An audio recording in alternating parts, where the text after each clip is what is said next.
Good morning, friends. Cheryl here with Inked Pulp, and we are back with another Art Before Breakfast. Got some fun things to show you today.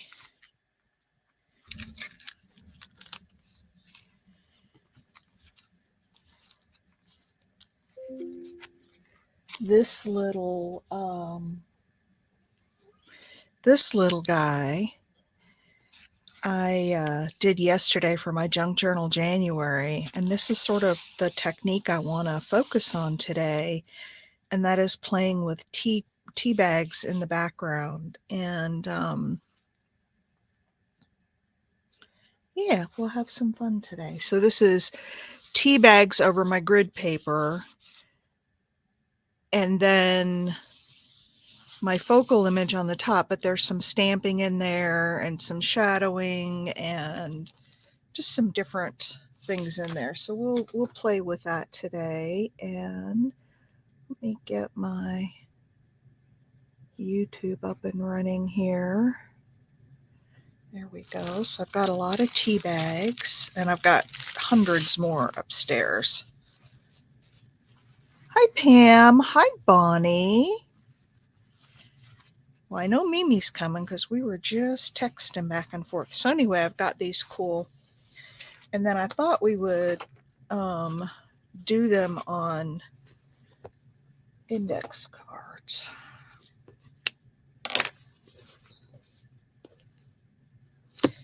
I've got the 4x6 index cards that we can collage on. We can make these tags or whatever. Good morning, Big Mama.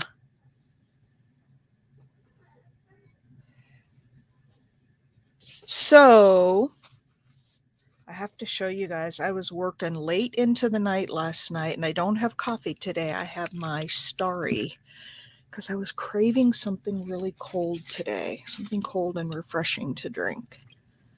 I have coffee when I finish this, but yeah, I'm having my Starry this morning.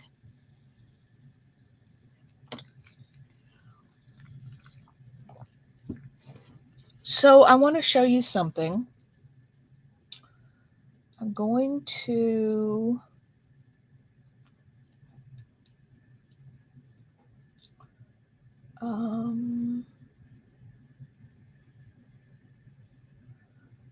where do I want to go? Good morning. Actually,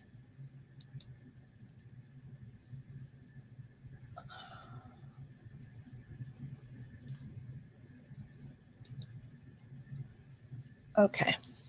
Let me show you guys. Let me do it this way because it'll be easier.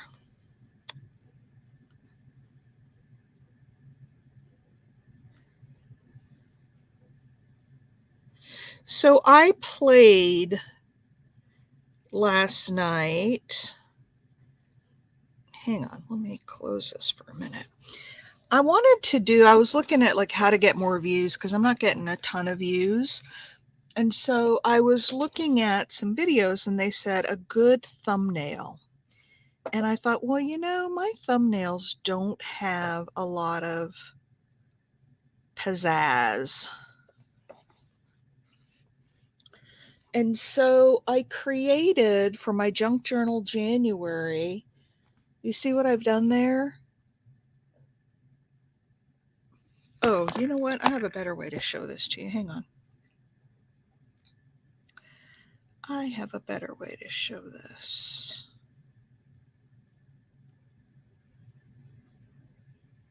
There we go.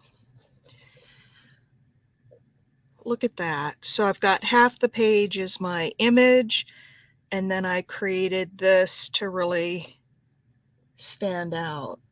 And hi, Lori B. Hi, April. And I changed the colors a bit to match the image, but the rest of it stays the same. And I'm wondering what you guys, if you saw that, would that catch your eye to want to go look at that video?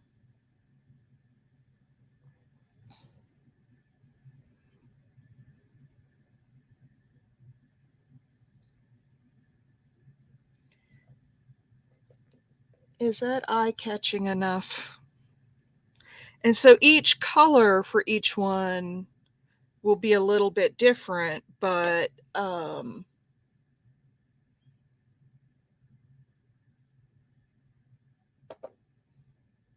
colors will be a little bit different, but the basic layout will be the same. This is the one I did yesterday that we're going to kind of, you like it? You like them? Okay. I mean, be honest with me. If you think they're too plain or too, I didn't want it to be too busy. I don't know. I'm not a graphic designer. I may be able to do some artsy stuff like that, what we do, but I am not a graphic designer by any means. All right. Well, now I have to come up with something for art before breakfast, a layout that, that works.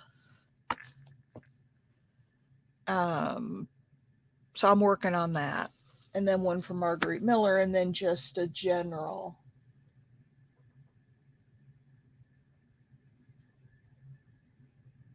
Juju. I was laughing at you again yesterday, Juju. You're talking about showing your underwear drawers, and you wouldn't want to do that. Just like, oh, girl, you crack me up. You crack me up. So anyway, that's part of my experimenting this year. I am trying to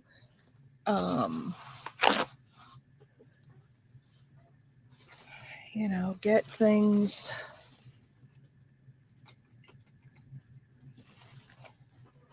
Hang on a sec here.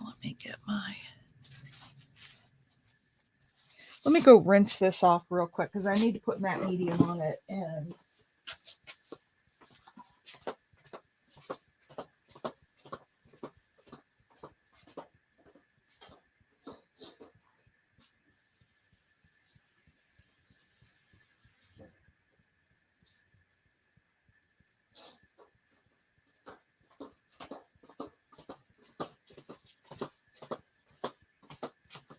all right. So what I thought we'd do,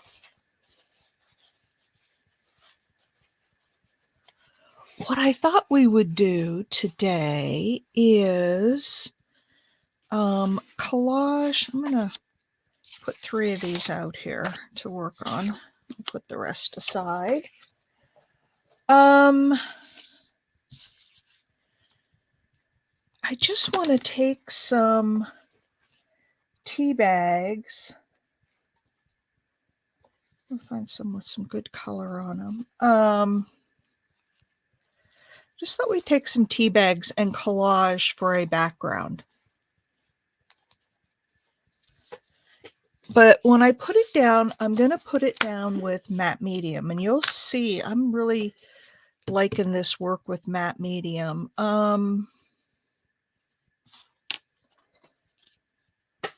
So we'll do one at a time till we get them done. I am just going to put down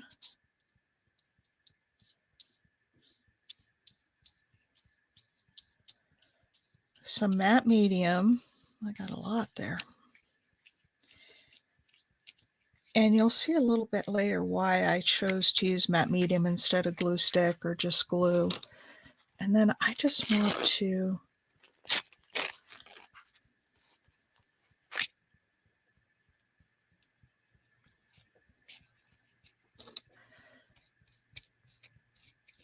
put down some papers, and I'm not going to worry about wrinkles in the paper. That just gives it a little more character.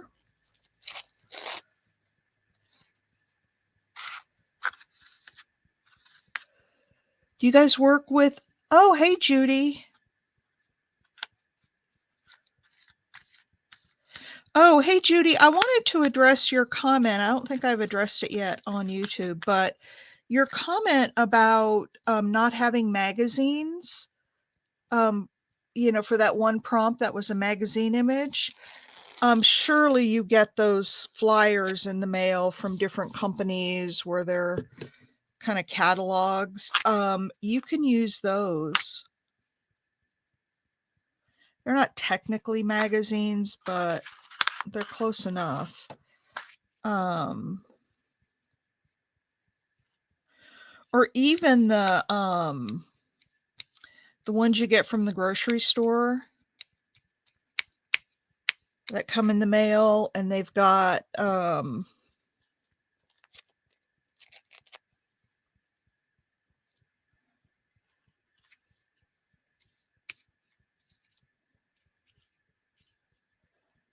they've got pictures in them. You can get, some fruits, or sometimes they'll have other, like a picnic or some other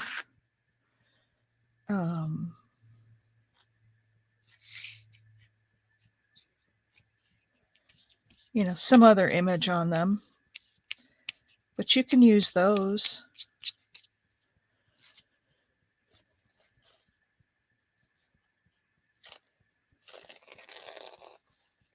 Yeah, it doesn't have to be exactly a magazine. Oh, the other thing.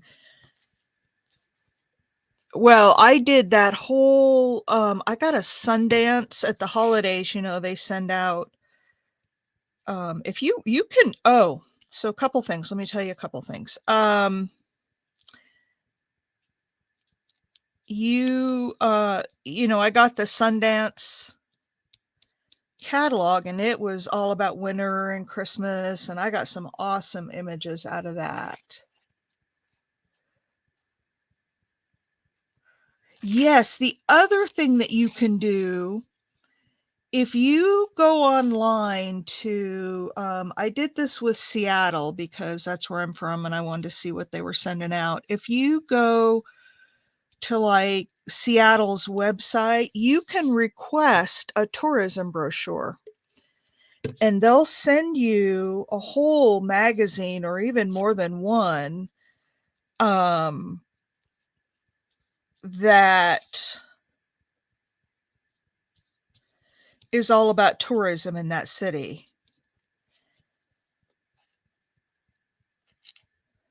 So there are ways. I've never thought about going to the library.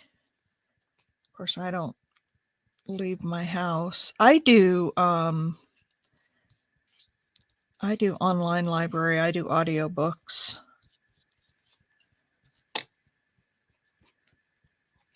But yeah, there are ways. Try going. Some of those tourism ones are awesome because they're all kinds of pictures about, the local area. So pick a city that's got some really pretty scenery and request brochures. And then the thing is, they'll continue to send them for a while. Eventually you fall off the list, but they will send them for a while. All right, I'm going to put a little more something up here.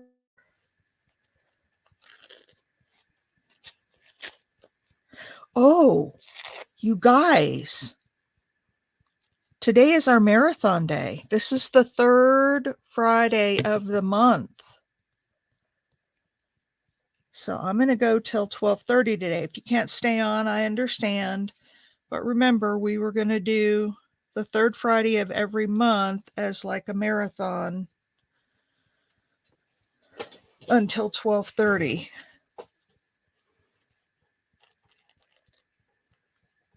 Yeah, there's some good images in there, isn't there, Mimi? You can get a lot.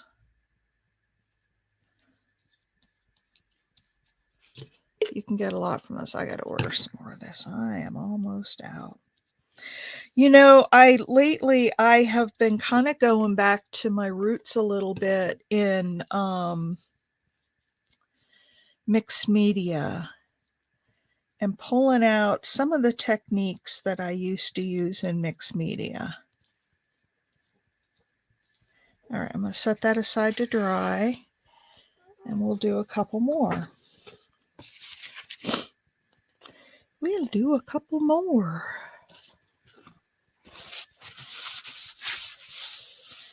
And then we'll decorate. So you guys tell me, we're talking about like tourism and places that it could be. Yeah, there's so many good images. Um, yeah, I'm really doing some more mixed media stuff.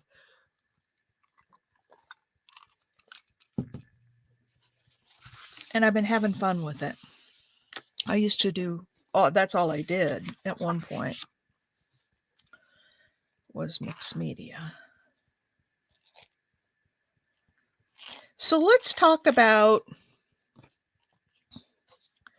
bucket lists because I'm curious for travel. If you could go anywhere in the world, what's on your bucket list?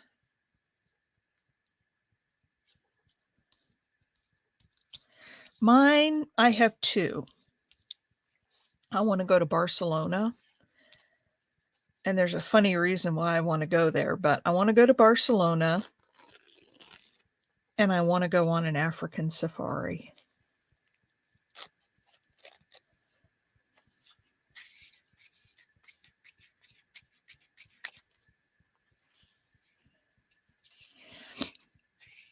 In April, I got an honorable mention in one of your videos. Thank you. Cheryl at Ink Pulp says just keep adding layers till you like it. Well, I tried it and I still don't like it. Oh my gosh, you didn't add enough layers. Eventually you'll get something you like. No, I mean, there are times when I've said, this is just a lost cause, but um, you crack me up. To go to every state. Oh, Scotland. I've been to both England and Ireland, so close. You know, it's not exactly Scotland, but I've been to both, so I'm not as keen on necessarily Scotland just because I've been in that general area. But it would be fun if somebody was paying. Italy and Scotland. Yeah, I'd like to do a bigger tour of Italy. I was in Milan, but I literally flew in the afternoon, stayed overnight. I did walk around town a little bit that afternoon and went out to dinner at a local restaurant and did my work stuff the next morning and then caught a plane that afternoon and had to fly out. So that's the extent of my Italy. I'd love to go on I don't know if it's on my bucket list, but. Oh, Ireland. Yeah, Ireland was pretty cool. And Cheryl's going to Ireland in May. She's pretty excited about it.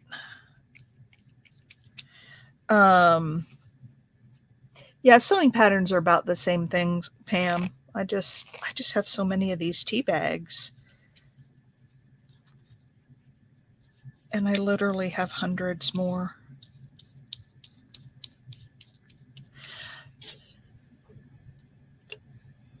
Let's see, where else to be? Ireland, Germany, and Scotland. Well, I've been to Ireland, I've been to Germany, I've been to Munich, and I have also been just over the border into Austria.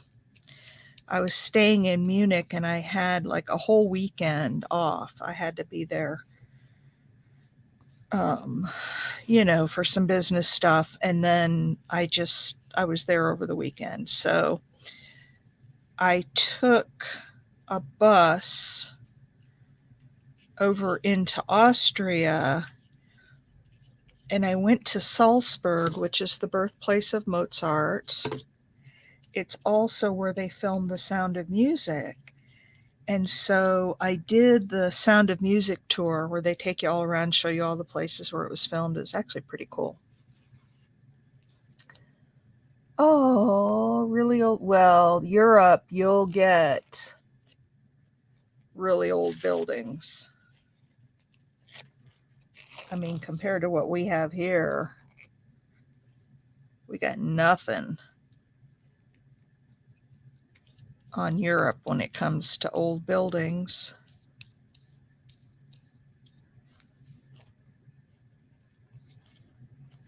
I found the very first time I went to London, I was just so mesmerized. And I would walk around. I'm surprised I didn't get a neck ache. I just walked around with my neck craned up, looking up at all the buildings because, oh, I've been to a few castles. I mean, when you go to Ireland, I don't know about other countries, but in Ireland, they're all over. They're just on the side of the road. I mean, you can stop and go in them, and it's pretty amazing. There's a lot of old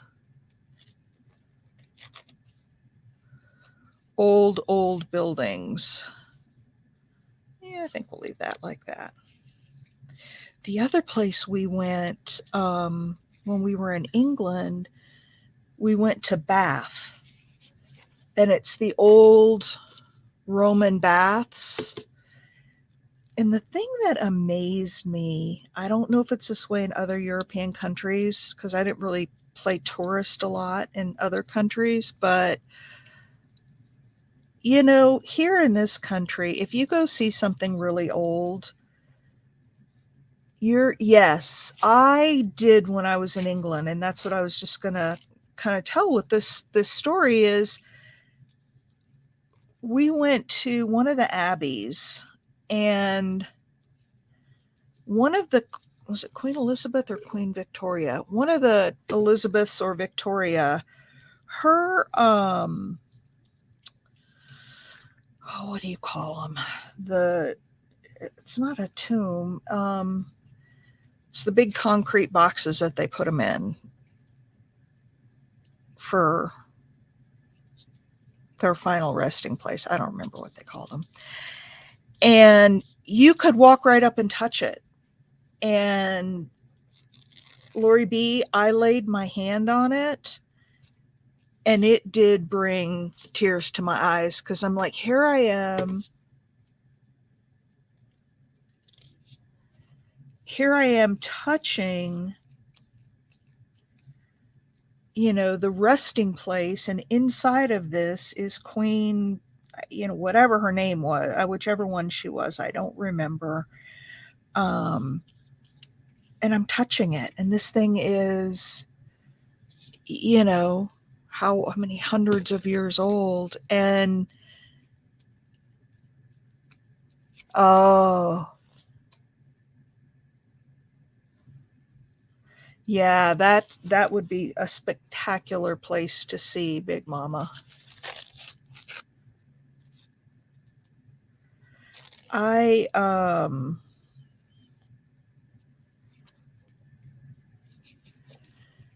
was just, and then the ancient Romans, when they made those bathhouses, in Bath, and they showed like how the plumbing was, how they routed the water, but all the stuff there, all the stonework where you walked right alongside the water coming up out of the ground, that was all original. And it really, so Lori B, I can empathize with what you're saying because it made me really emotional to think I am walking on stones where the ancient Romans walked, however long ago that was.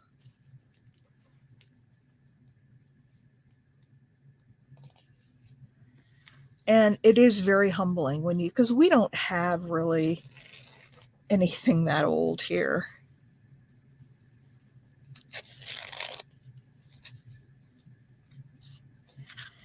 Yeah, when you see some of nature's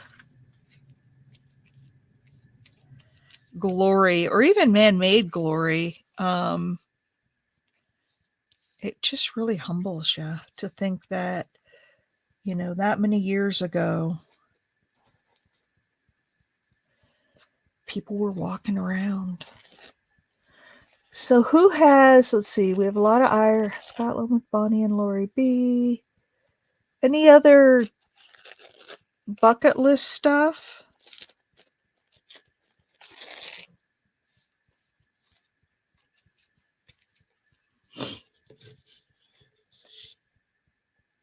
Yeah, I've never seen Niagara Falls either.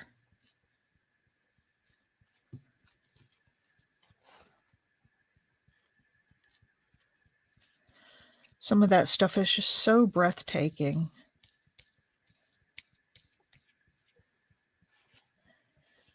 The Grand Canyon is another one, and we're going to go this fall with my son. We're planning a trip with him and his girlfriend to go see the Grand Canyon and neighboring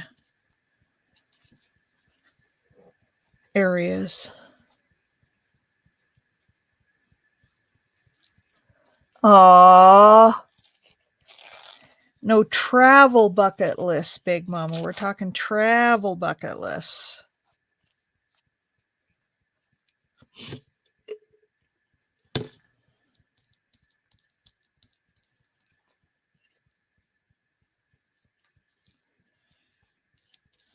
Where would you like to travel?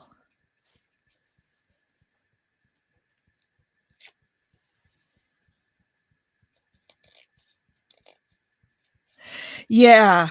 The off the beaten path stuff, or the stuff that like only the locals know about. So you don't get a lot of tourists.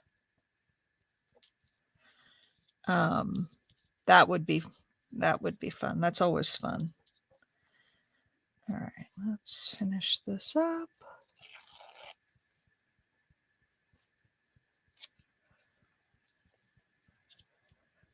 Put one right there. And let me put a last coat on this.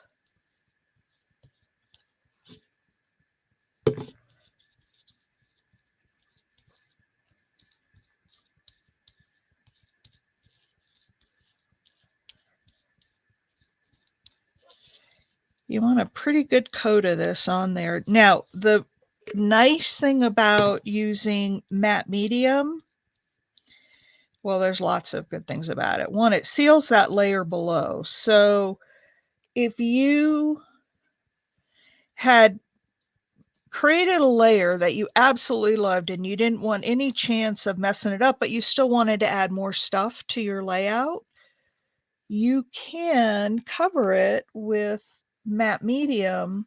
Now these, I have all these side little seams left over. I was going to throw them away, but they actually might be kind of cool. Like just put down in, I'm not going to do it today, but I'm going to keep those because we don't throw anything away. All right, let me put my tea bags away.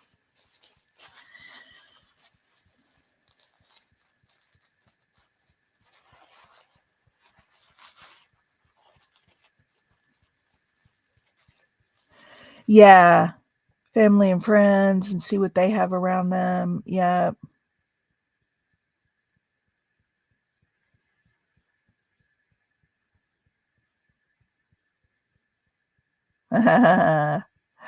Meeting Mr. Mimi.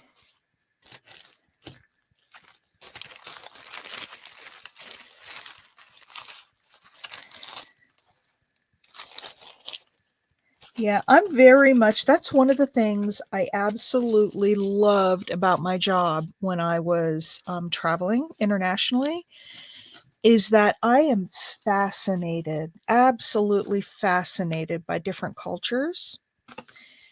And having, the opportunity to travel to all these countries and just experience the culture and the people, and to me was pretty amazing.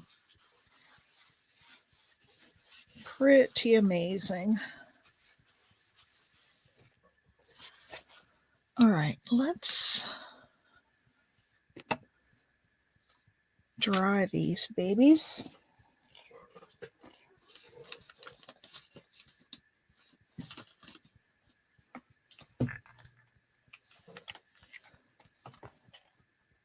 Very busy trash can.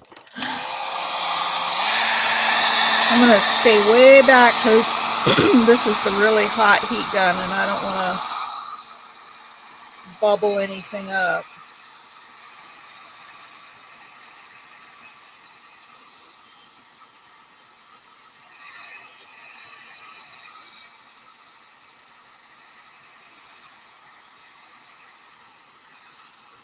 It's marked landfill.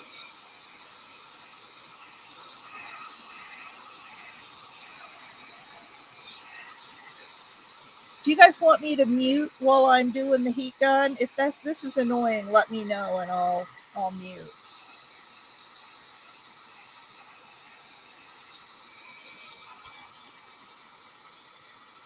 Woo, look at that. The water's all going through the backside and condensation.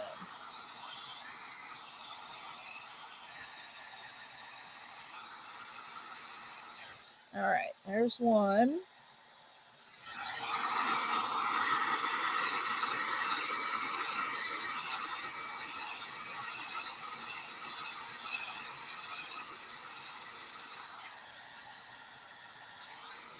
Ooh.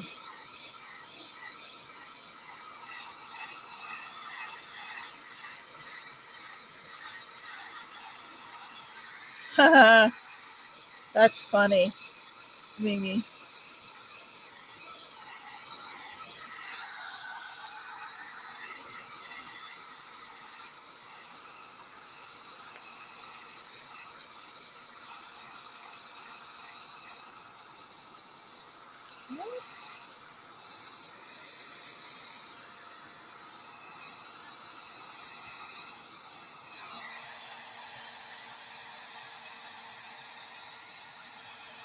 Even staying far away, I'm getting some bubbles. Nuts and bolts. You are a nut, Mike. You crazy guy. This is something that you might think about doing, Mike, with some of your stuff, especially on the metals. I just took old tea bags and I glued them down with matte medium, not glue stick. This matte medium will hold a lot longer and it gives you a lot more options when you're working.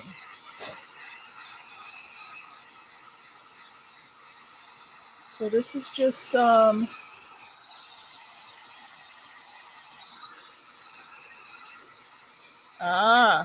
your nutcrackers, yeah.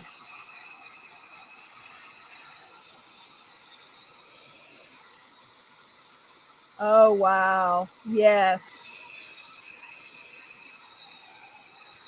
That's just such a volatile place. Any place in the Middle East, I'm a little leery of going just because, I mean, I watch a travel channel and lust over all the places I would like to go, but it's kind of a volatile place. So I don't know that I would want to go there.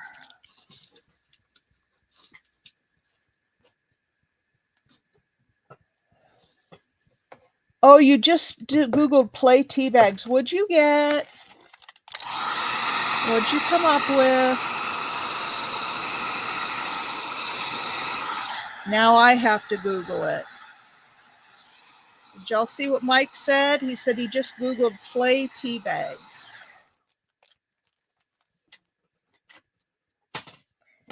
And I need to Google that now to see what comes up. Actually, what I'm going to do here is, okay, where did it go?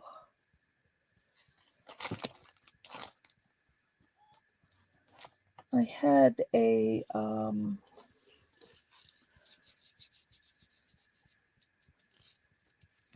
nail file.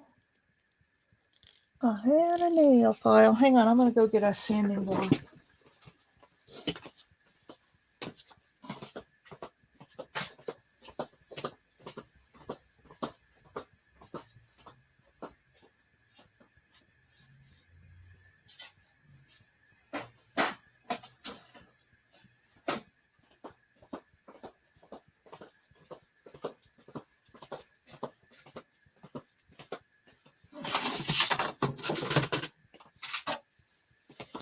So these are the sanding blocks they use at the nail salons, and they work great for stuff like this.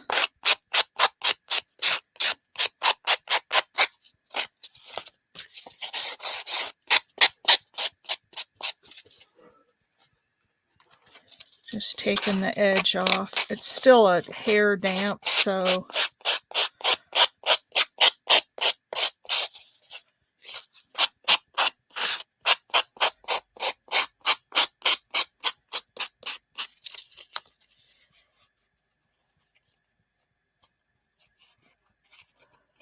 oh, maybe I don't want to know.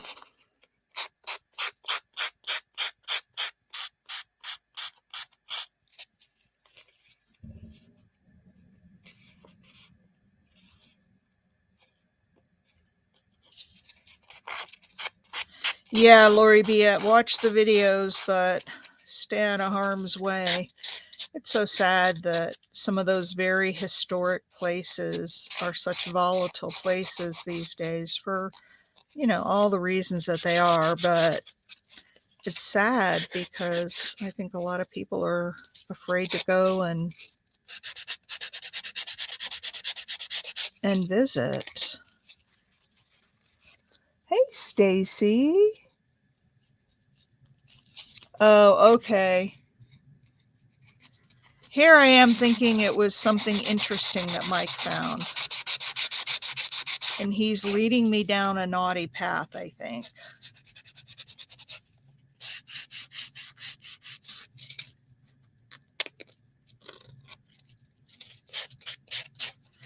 Mike.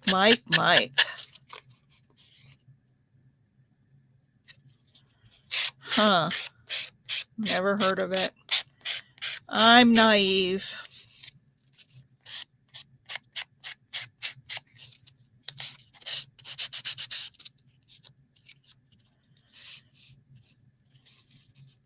He is naughty. So remember today, this is the third Friday of the month. So we're on a marathon art before breakfast. We go till 12:30 today. If you can't stay, that's fine. I certainly understand, but I'll be here till 12:30.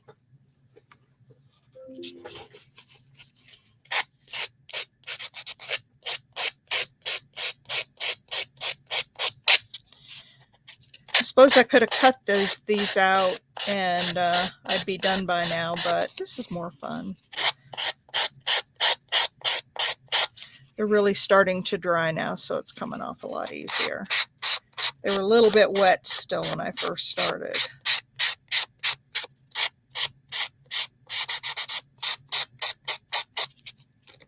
There.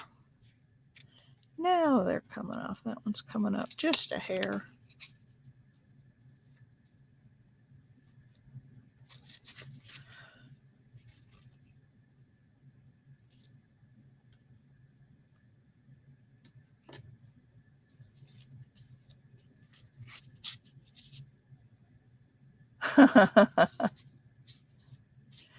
Oh, I had my tea leaves read once by a grandma. A friend of mine's grandma did the tea leaf thing. I don't remember what she told me, but it was fun. I was in junior high, I remember the friend, and I don't buy into a lot of that stuff, so it was just fun.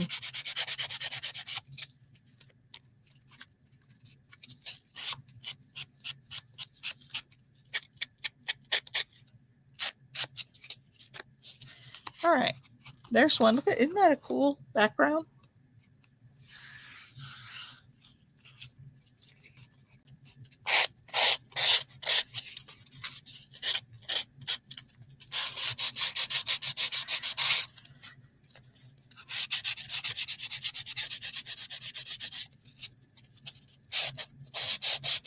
Saving tea bags and coffee filters. I don't save the coffee filters. I should. I should just have my hubby set them on the counter. He makes the coffee in the morning, and puts the old one.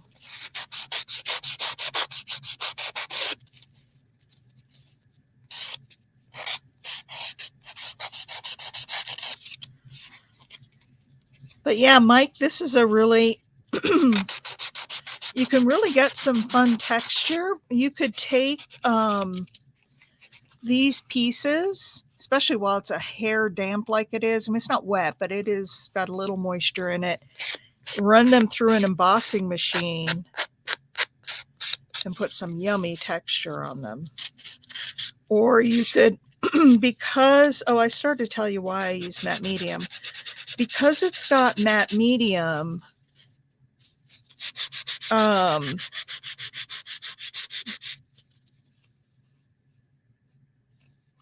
dark wood filler, there you go. Because it's got matte medium on it, you could use your alcohol inks on this because it's now a non-porous surface.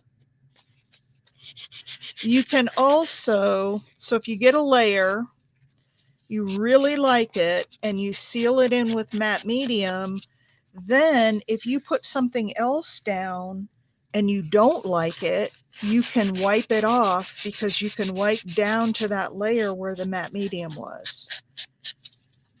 I've done that several times with inks and paints, and I put something down and it just was like, yuck, I don't like that, but I still want to, keep the layer beneath. So matte medium lets you do that. So I had asked and I didn't see any answers, but has anyone here worked with matte medium?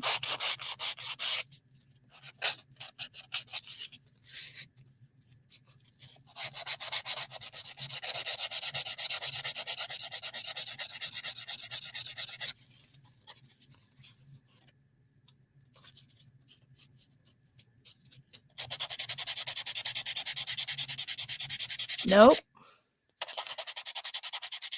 It's pretty cool. I really like it. Unlike, like glue stick, over time your stuff is not going to come up. If you seal it down with matte medium, it's going to stay. And I think in my journals, I might go more to using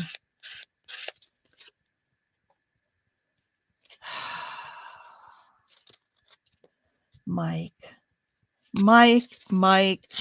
you missed your calling in life. You should have been a comedian, my dear. You should have been a comedian.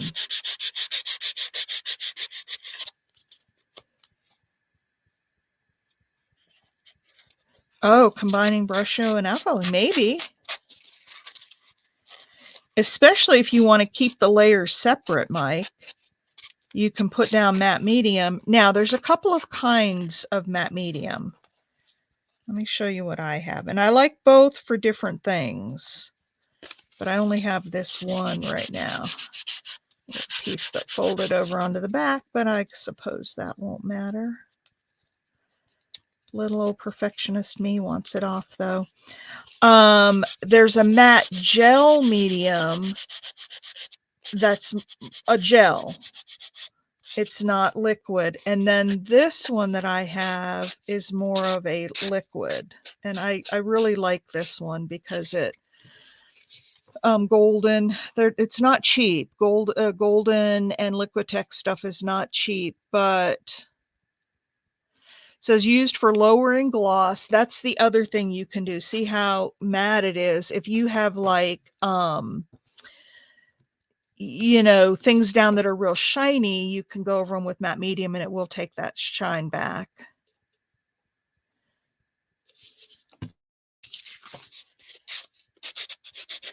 So the one I'm using here is more of a liquid, but you can get matte gel medium too. All right.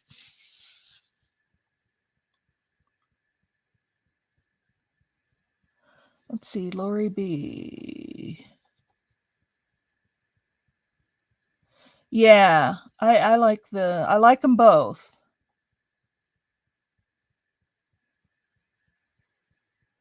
Yes, so use it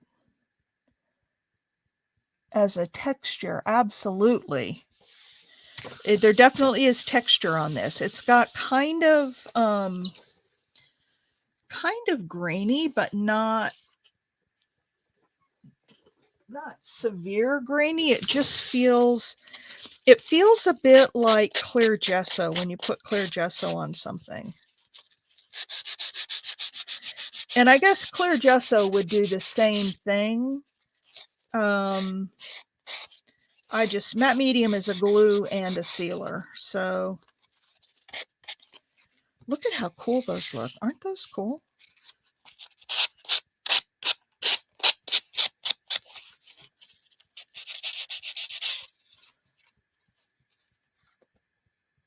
Hold the bottle back up. Yep. Oops.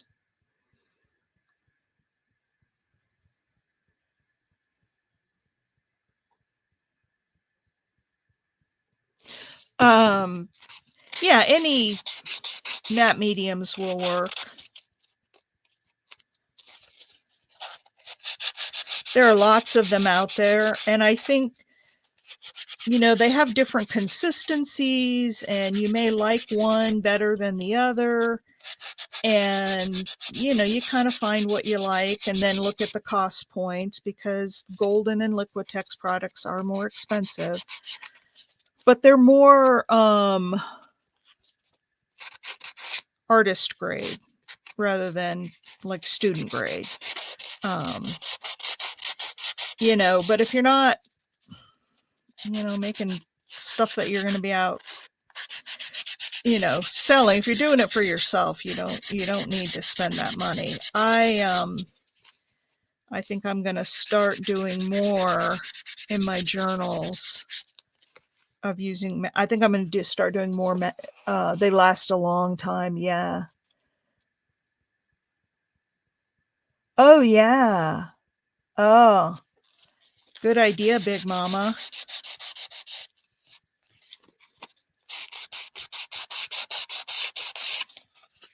Get those brush strokes.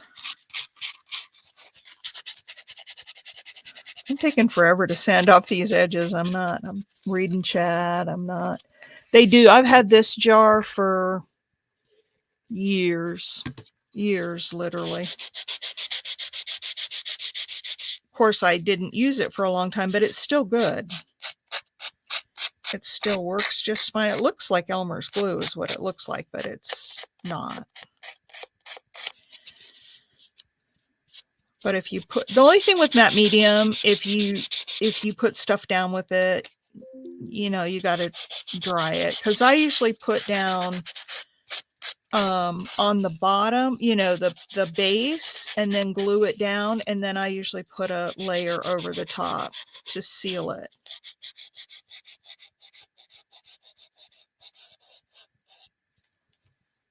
Mike, remember when they used to sell them all the time? What? I spent a week making a nut and nowhere near me sells nuts in their shells anymore. Really? Oh, they're at the grocery stores here all the time.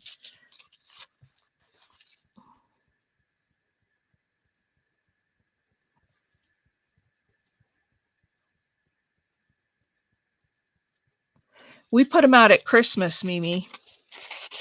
It's like a Christmas thing in our family. And I always, in the bottom of my stocking at Christmas time, I got an orange or a tangerine and some nuts in the shell. It was always at the bottom of my stocking.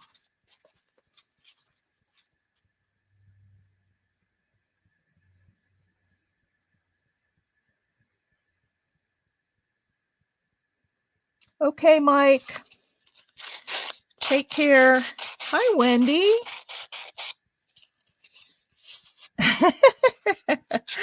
Of course, me. Wendy, we decided that, I don't know if you were around when we talked about this, but we do once a month, the third Friday of every month, we do a marathon session, and we go till 12:30. And today is the third Friday of the month. So I will be on until 12:30 today. And I'm just taking my sweet old time. If I had some rougher sandpaper, this would have gone a whole lot different, but I'm just taking my sweet time. Orange, apple, and hard candies in the stocking. Yeah, my grandma had the hard candies in candy dishes, and oh, I loved picking through those and picking the flavors out that I liked. They still make them, but because my body doesn't do sugar so well, I don't partake anymore.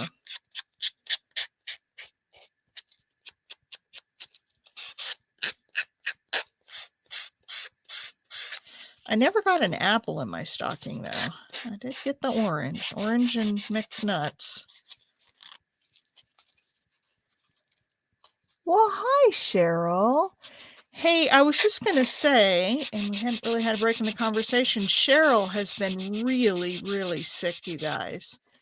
She's running a fever. She's thinking either COVID or the flu. She doesn't know which, but either one, you treat them the same way. So, but she's been really, really sick.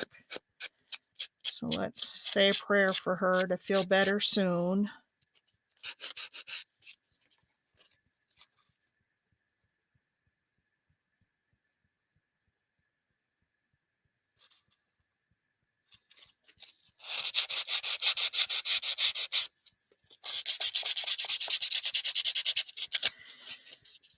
Yeah, that's something I really miss is Christmas at Grandma's house. It's just a whole different world we live in these days, and maybe it's just me being nostalgic, but I feel like some of the magic has kind of gone out of Christmas,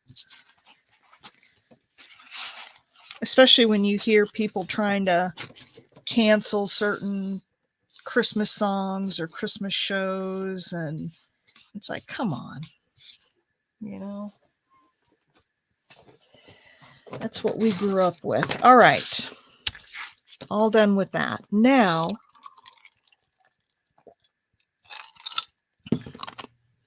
I want to do these all a little bit different. I want to do one. Oh, still in bed. Wow. 26 and snowing.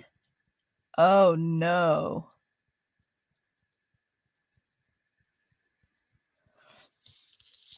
Well, bed is a good place for you to be. Just turn on the iPad or the phone and follow along with us and stay in bed where it's warm.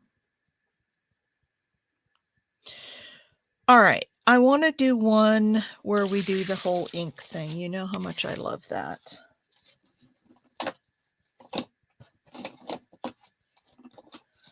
Let's do blue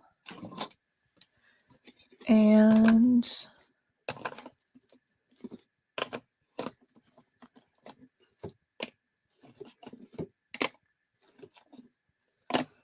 I was looking for the peeled paint, but I don't see it. Let's see it. I must have put it away somewhere. So let's do, actually I want to do broken china. That's a more vibrant blue. We'll do broken china and amber, and maybe they'll oh, there's peeled paint. I got it. These are the two I want to use. All right.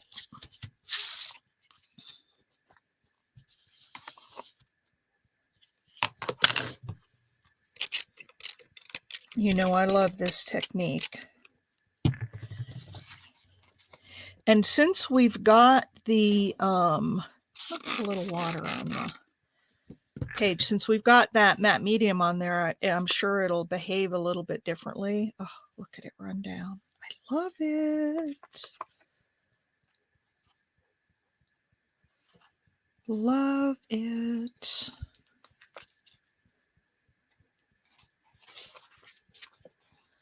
Stuff behaves differently on the paper when you have matte medium down. I really encourage you guys to try it. I think I got too much water in this. But we'll leave that like that, and I'll get a mop-up paper.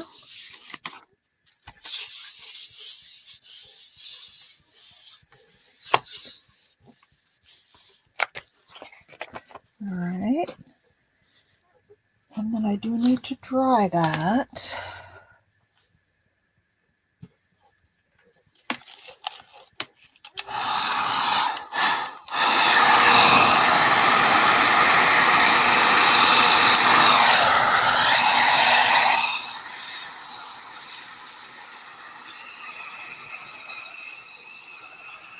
That's the other thing doing mixed media, is that you spend a lot more time drying stuff.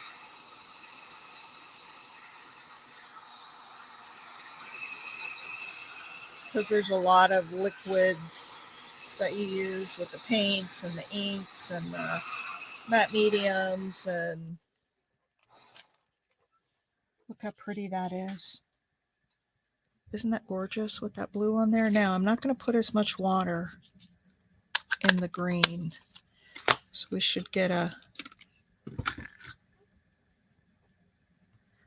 stronger green. There we go. Oops, I need to put a little water on there.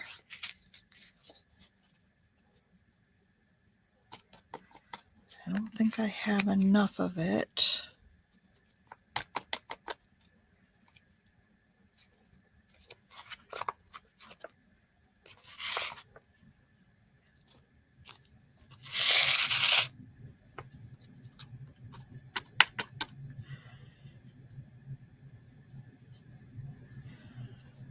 Look at that. I think I need a little more peel paint. Not a lot more water, but I need more color.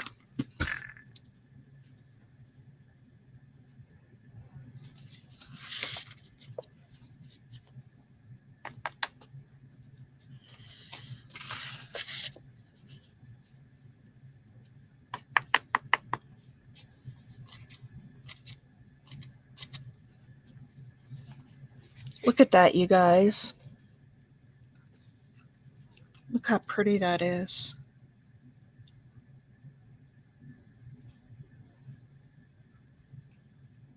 And it's kind of running down in the cracks. Oh shoot, I didn't do a mop up. I am going to put just a little bit more of this.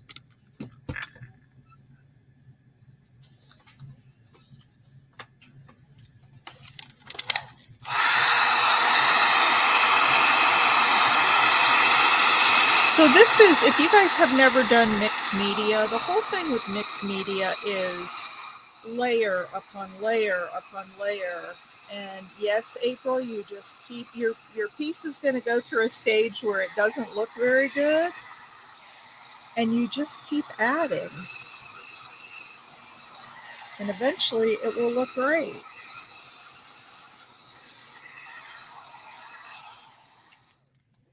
Okay. So let's get a little more, of this more vibrant blue.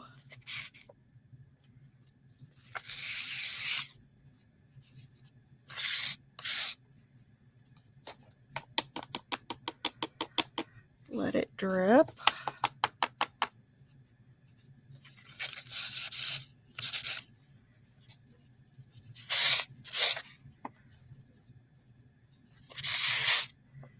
And there we go.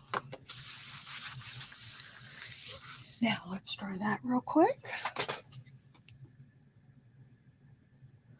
The gawky teenage stage. Yeah, I think I heard you say the same thing in one of your videos, that, you know, it will hit a stage where you're like,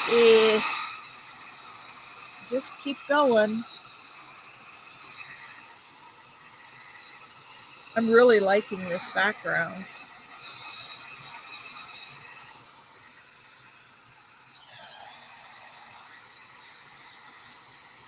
I have no clue what we're going to put on it yet. I haven't got that far. All right, I'm going to set this one aside to finish drying, but look at that background. Isn't that cool?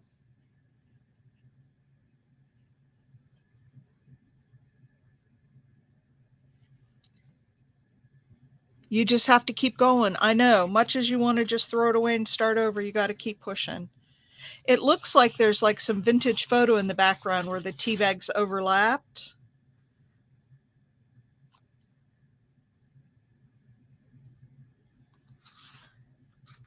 Very fun. All right, there's one.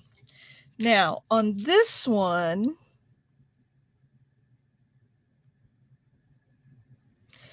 I want to do some stamping before. Actually, no. You know what I want to do on this one? I want to, because I've got matte medium down, I want to take some of my gelatos and do, let's see what colors I have. I love green.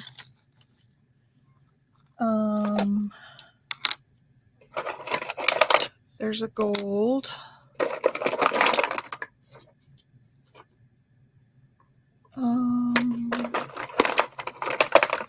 Here's a yellow. It's not really the gold. It's a different color. And then I've got every color under the sun. I have some brown. Let's go with those. Oh, I also have a really pale yellow if we need that.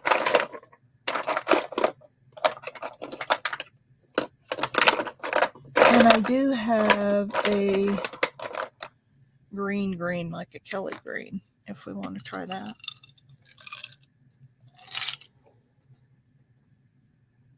Okay, that's fine, Pam. All right, let's see. Let's start with some gold.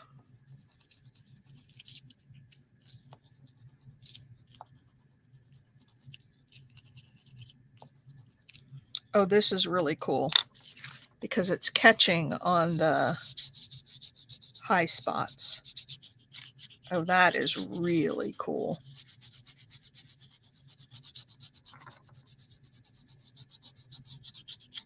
Really cool. I don't know if you guys can see it in the camera. Well, we'll put down some other colors and you'll see it. It's catching on the high spots. All right, let's put some like yellow ochre down.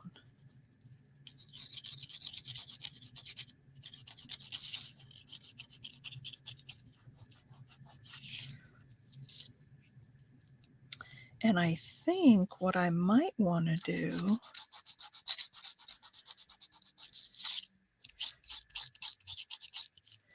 is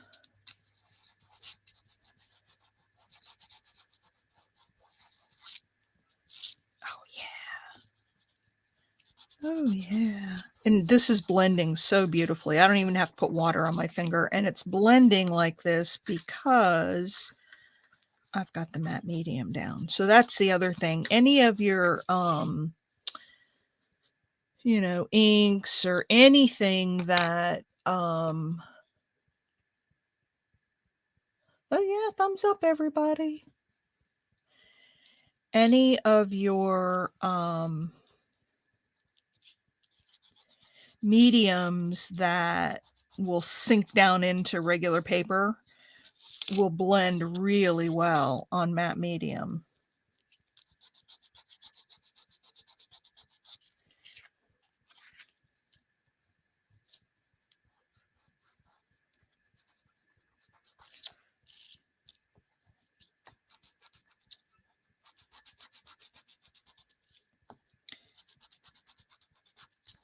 Love me some gelatos. I'm going to kind of go around the edges with this green. And this might be the kind of ugly stage. This might be the gawky teenager stage right here.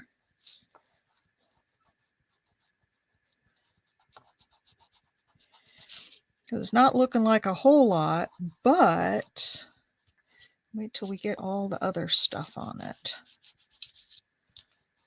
And now if I didn't like that matte medium or that gelato on there, if I put down a certain color and I didn't like it, I could take a wet baby wipe and just wipe it right up.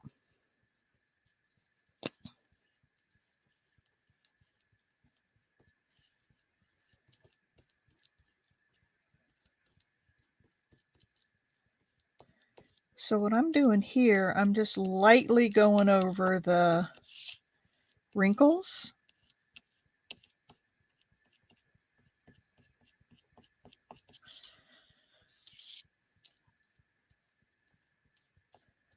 To highlight them. Look at that, you guys. Look at that.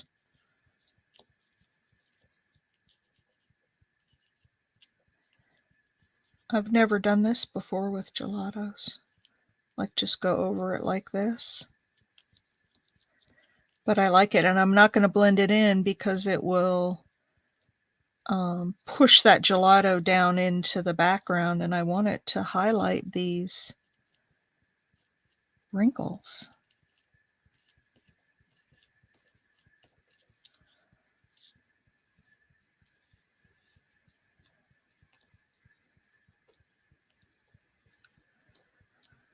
All right.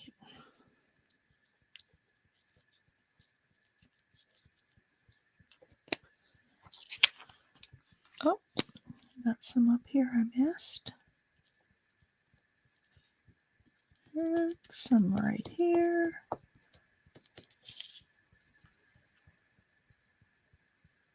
Oh, bye, Judy.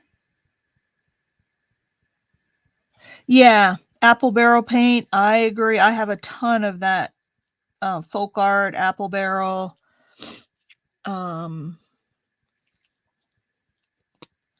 Okay, look at that. Is that not the most amazing crackle type texture you've ever seen?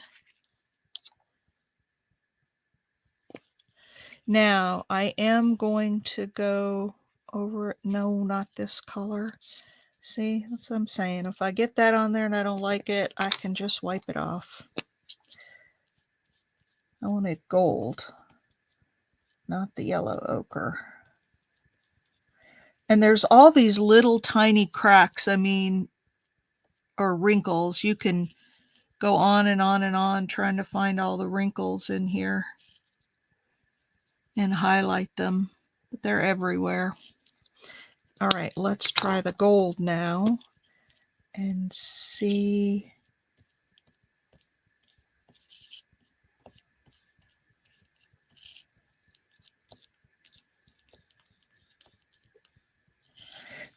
These gelatos I've had probably 10 years.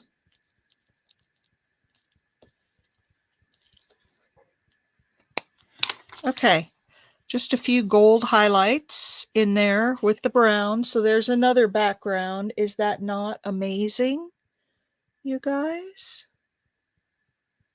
Oh, I know. You and April both. I do need to do that. I'm so sorry. Let's see if I can get that done today.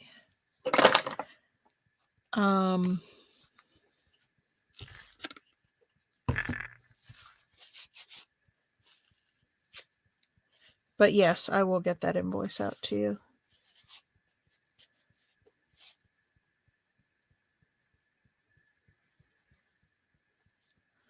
I will get that right out to you. Okay, and then we have this one. So far we've got these two backgrounds, very different. But look at how those gelatos just blended, the greens and the like yellow ochre and the gold. I didn't put any of that yellow on here. I don't think it needs it, the lighter yellow. You know, but they just blend. I love them. You can do similar things with paint, blending paint together. But I just have fun. I mean, I have the gelatos, so why not use them? All right, now on this one, I'm going to leave the background just like this. And then we'll do some stamping to add in some color. All right, now it's time to find some focal points. And what I did yesterday with my not art for breakfast, with my junk journal January, I have these coasters. It's too small. These are those cardboard coasters, and they usually have an image on both sides.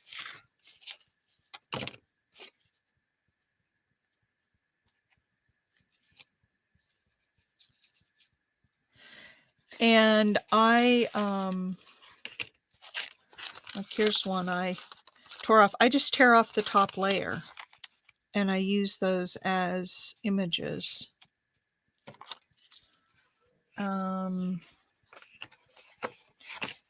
Ooh, look at this one on here. What do you guys think about that? I have to mute you guys for a second because I have got to blow my nose. Hold on.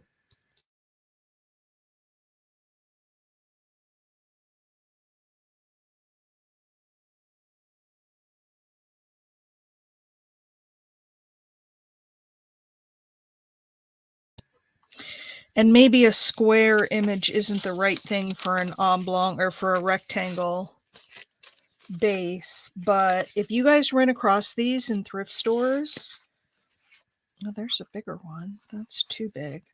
If you run across these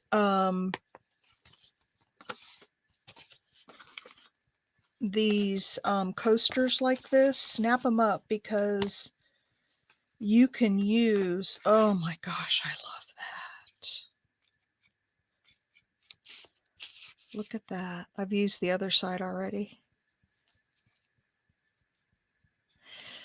Well, I could cut it down a little and make it more oblong. That goes really nice on there too. Oh, all right, let's use that one.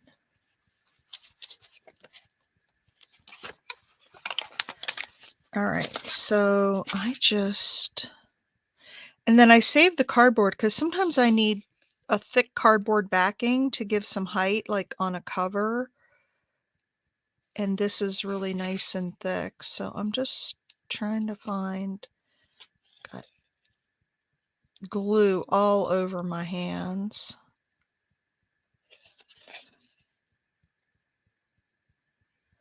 Okay, come on. There we go. And then once you get it going, oh, I tore it a little bit down there. This one's not coming off as easy. Usually they just peel right off. This one's tearing a little bit, but if it's tearing, it's fine because when we glue it down, we can, you know, put it back together. Yeah, this one's really not coming up very well. All right, I'm going to have to use that as a whole piece. And I don't know that I want to put it on.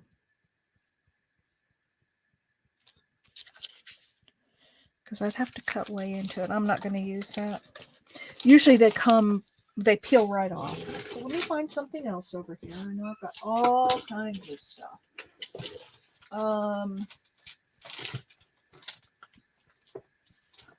Let's see. What do's I got? All kinds of ephemera and cards.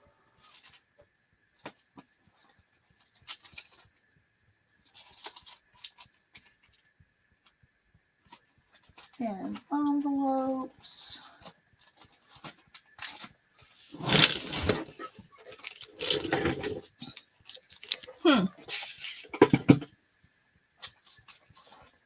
Hang on, I'm looking.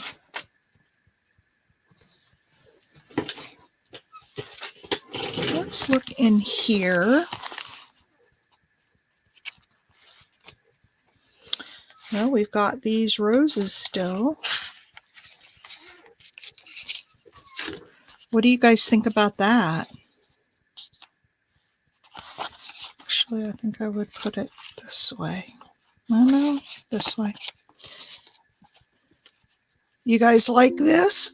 Now, I would put some book page behind it, and I might actually even tear closer to the image and then put some book page around it.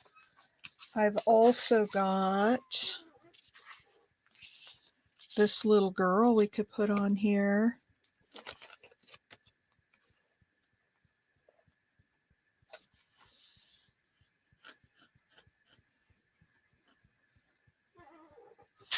Oh, you know what else I have? I have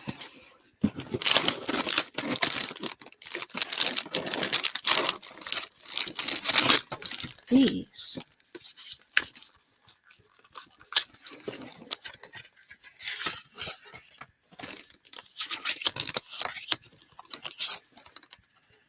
They're big, but we can cut them down. Aw, isn't she sweet?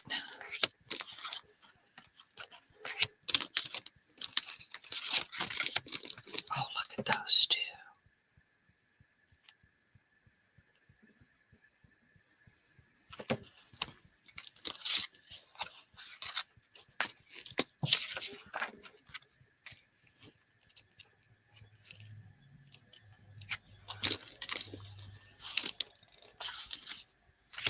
Oh, we could do a gentleman. How about we do him? He matches real well there. We could put her there with the blue and the green. I don't know that she really goes there all that well, but we could try it.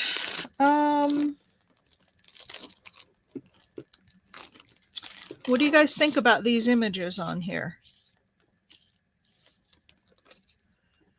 I don't want to have to fussy cut her. That's the only reason I'm holding off on her.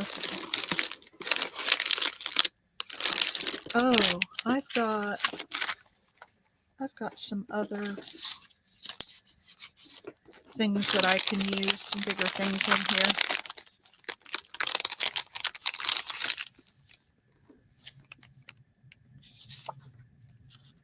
That actually goes really nice.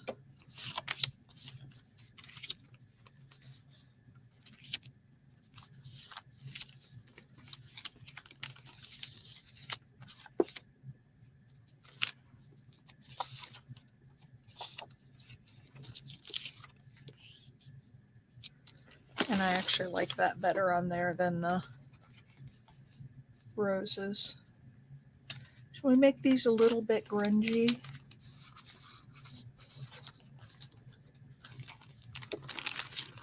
Let's see what else I've got.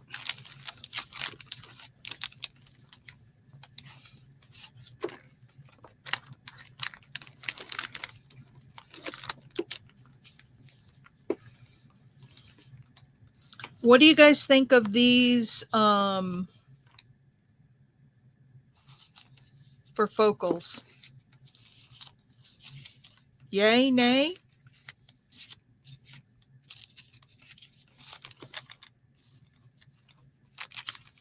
You guys still with me? Everybody went eerily quiet.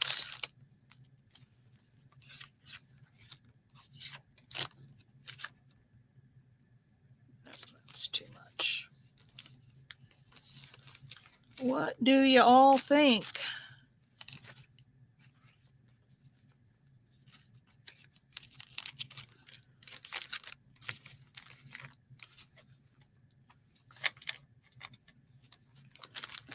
All right, I'm going to go with these.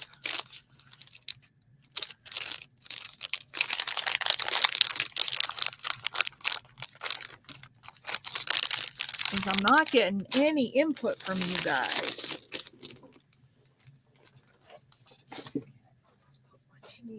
box back up here. Cheryl, I've only got one box that has all my Tim Holtz stuff in it. You're probably thinking, oh, how do you manage that? Okay. Now, what I want to do,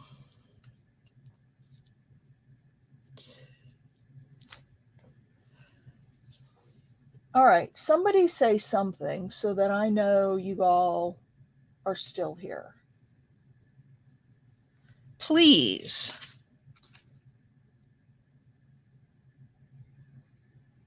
This one, the third one.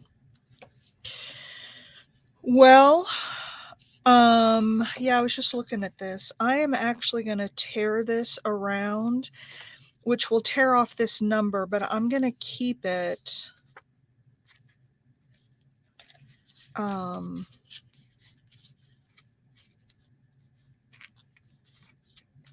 because I can still use it, and I could even put it back on this somewhere. But I'm going to tear around this, and you'll see in a minute why.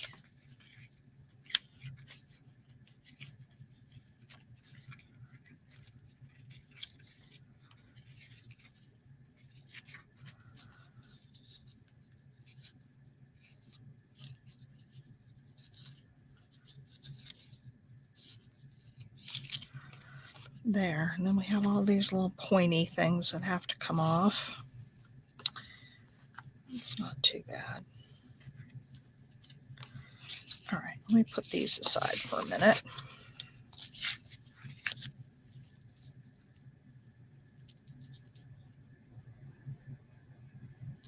Yeah, that one is really cool. Now, what I want to do is, first of all, we'll ink this up.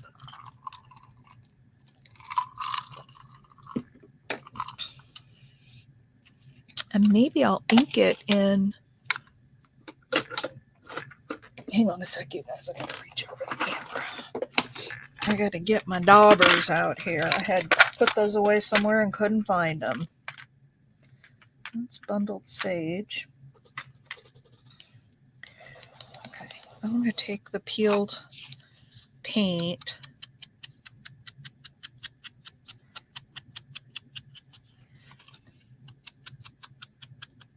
and ink around this to kind of tie it into the background.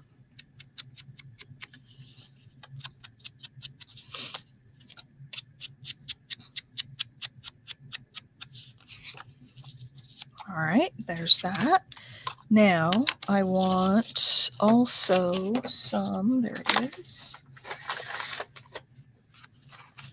I want some book page here. That was a sex scene.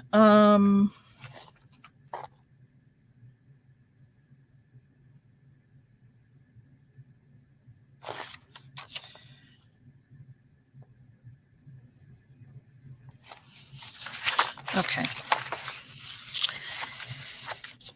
I always make sure that I'm not pulling out curse words or sex scenes or.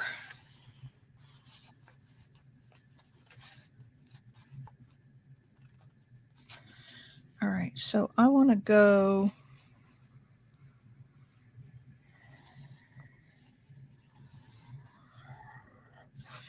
kind of around here. I want to put a little bit of a border around here. I'm going to tear it, but I want to have a kind of a guide to where I'm tearing it.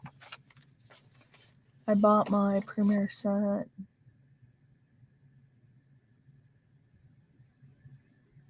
Oh, no worries. This is one of our marathon Fridays. Third Friday of every month, we decided to do a long crafting day. So we'll be here till 12:30.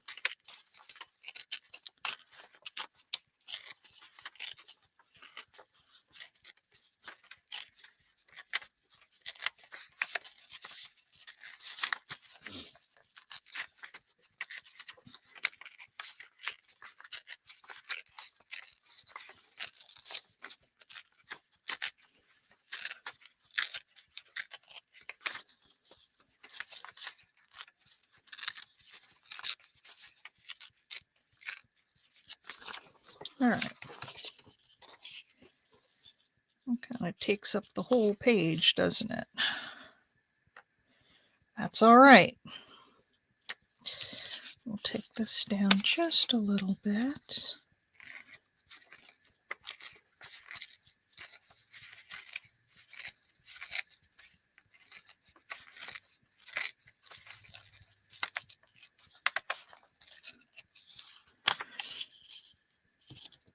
Okay.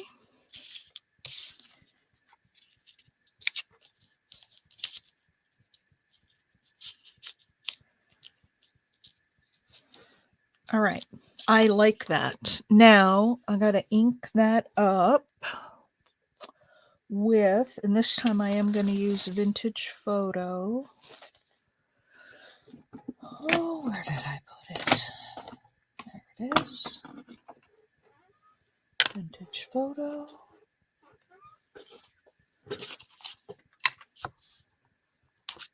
Well, hi, Vanessa.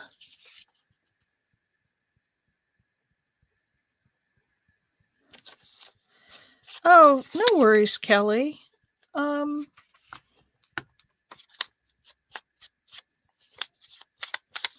We all play together nicely.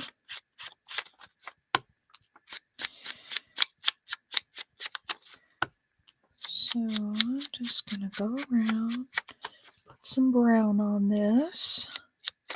Lori B, are you still here? I know you like these marathon days.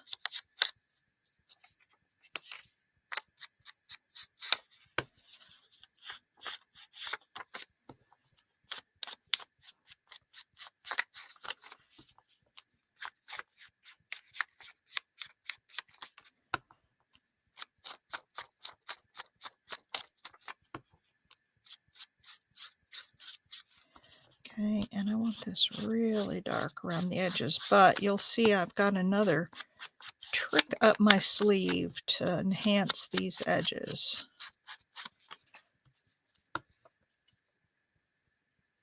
Oh, okay. Yep, third Friday of every month. They're in my calendar. I woke up today. I was like, oh, it's a marathon day. Yay. All right.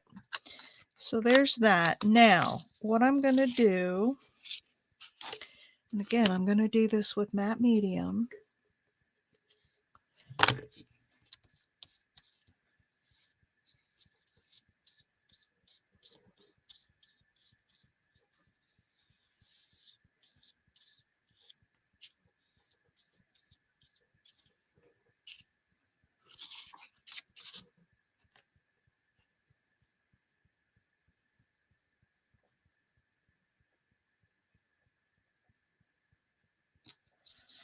All right. So and then I got it on there crooked, of course. A little bit crooked. That's good enough. All right, I'm going to glue this down. And so we'll have a little more. Oh, those inks are running. You have to go lightly over the inks. If you don't press too hard, it will stick for you. I mean, it will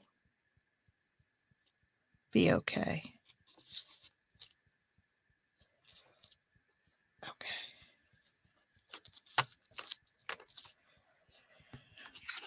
Come on.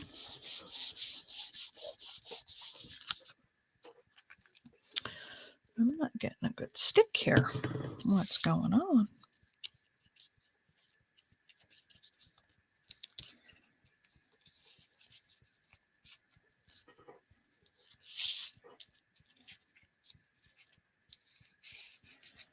I guess I didn't get enough of it down. Next week I may not be on a lot. Daughter to Cleveland. Oh. Is that Shanoa?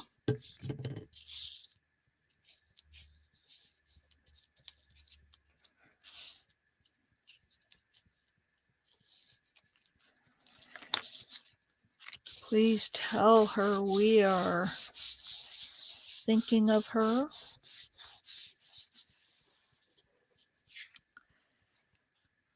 And hoping that she's doing okay. Now, I'm going to go over the top of this as well, and it is going to, not too badly, it is going to smear that ink a little bit, but it's really not. As long as you just put a thin coating, it's not, see, it's not around the edges, it's not doing too bad. But I want that matte medium layer so that I can put more other stuff on there, and you'll see what I mean in just a little bit as soon as that's dry. So I'm going to set this aside for right now. Look at that. Isn't that pretty? I probably should have put it over a little farther. I could cut a little strip off of that. But I'm going to set that aside. Oh, I've got this little piece with the number that I had to tear off.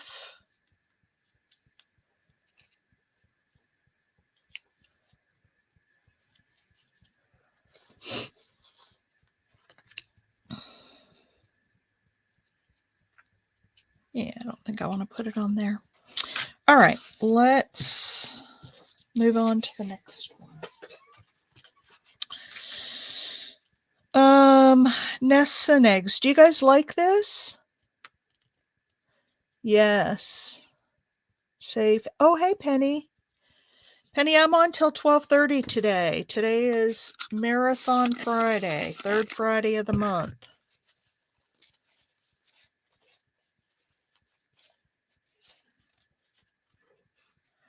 We're working with mixed media stuff. Do you guys like this? Once again, I can tear the edges. There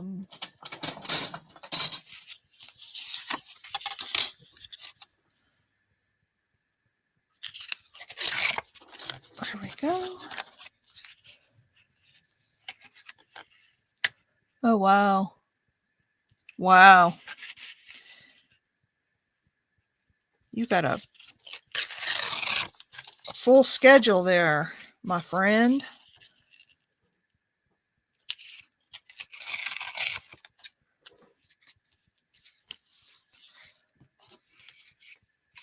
Oh, you're at the store.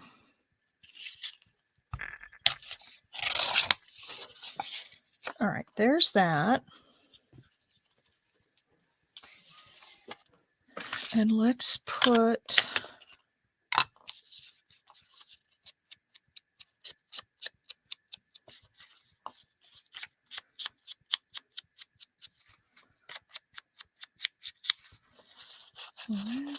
some ink around these edges.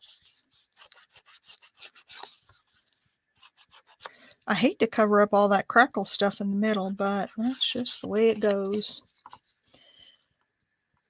You're back!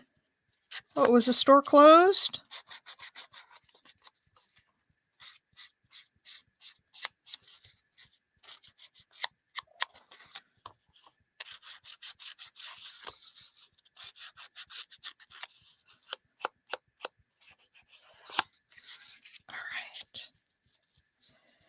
So maybe we could put that down there kind of towards the bottom. And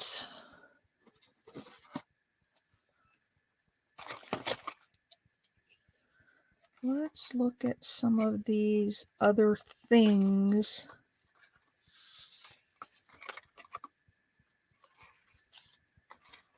that we have here. Oh, that's a little tab.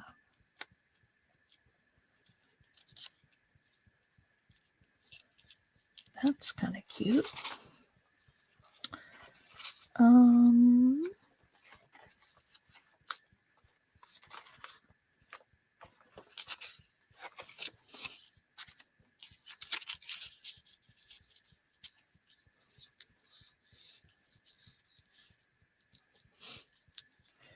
we did that, and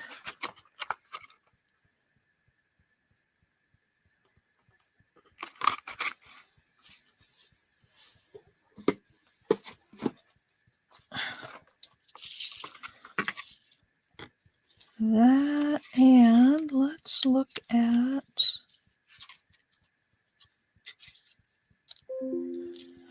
got a little ticket there.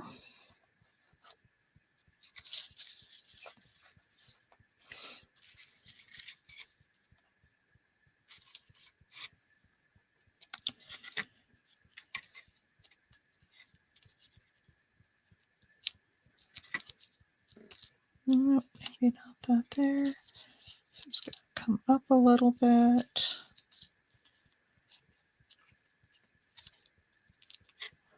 Don't like the yellow.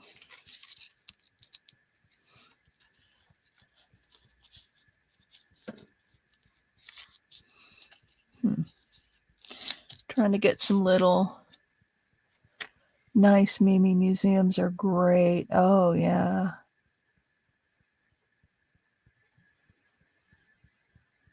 Oh, wow. What's awesome? What I'm working on? Nope, not that.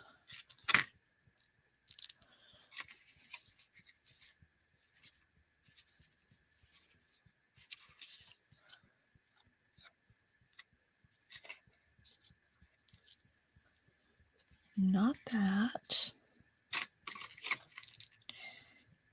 Here's a little tiny one, but that's got red in it, and I don't know if we want red on there.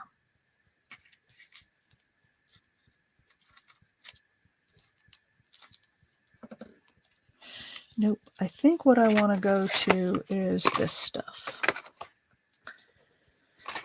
I want to go to my little Timmy stuff.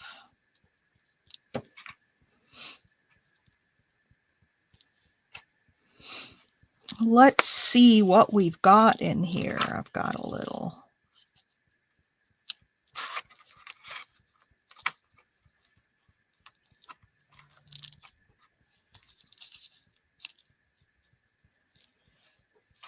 Innsbruck. And I've got that little one poking out.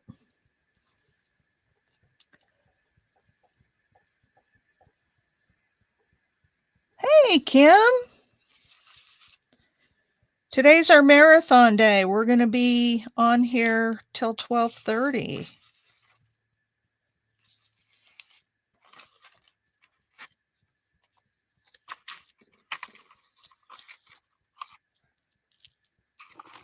Maybe one down there. I love these little tiny pieces to fill in. I just think they're so cool. What do you guys think of that?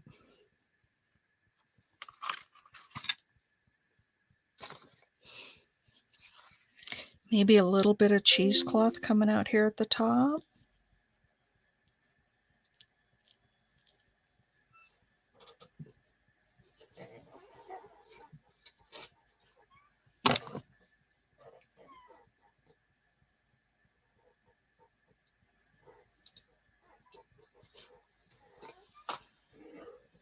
Oh, I also have some of this, my favorite lace.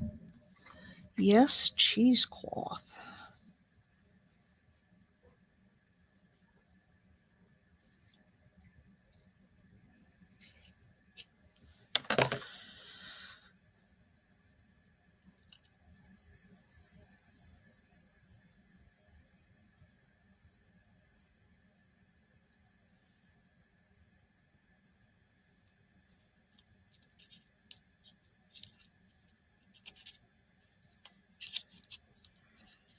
Oh, yeah. Oh, yeah. That looks good. And I think I'm going to leave it the lighter color so it stands out. So if we put some there and then a little bit down here.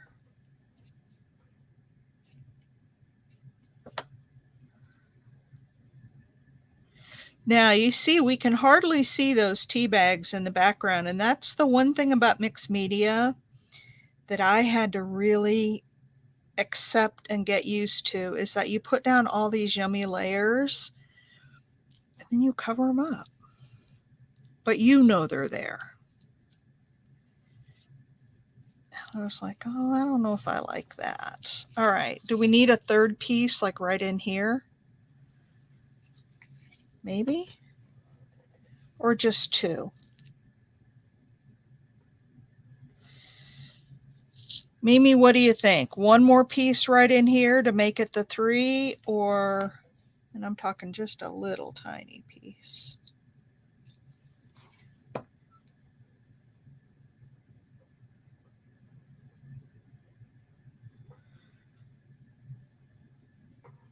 You like it, Wendy? Good. Let's see. What about... Nope, I don't think... I think the two is fine. I think it was too much. Unless I went even smaller and just stuck a little tiny piece sticking out. That's not bad.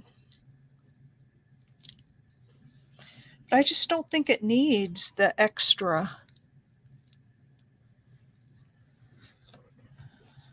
I think that's pretty cool, just like that. Now, you guys, I'm going to take a picture of it. Hang on, get my iPad here. Because I've got it all laid out so nice, and you know I'll never get it back that way again. So I have a picture of it now. I have a picture of it, and I can start putting stuff down. Now, I would just kind of glue from the top down, stick them all together first. But the problem is I didn't ink them up as I was going. So now I got to go back and ink them all.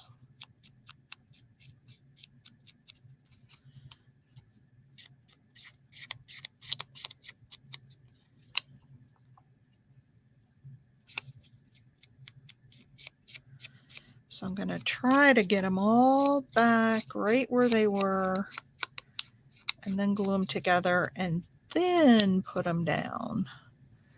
Let's see.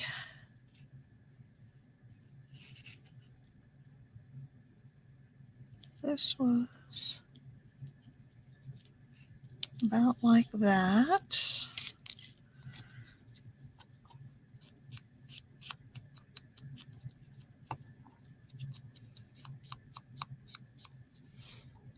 So we're doing a little bit of the grungy stuff today.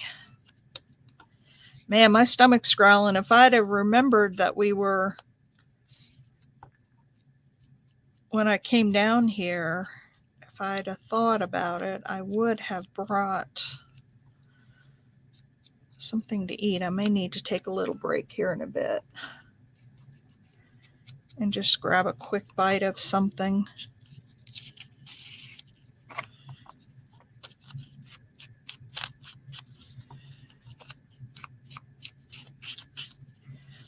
All right, I'm going to move this out of the way, because what I'm going to do is lay down this kind of tag thing, and then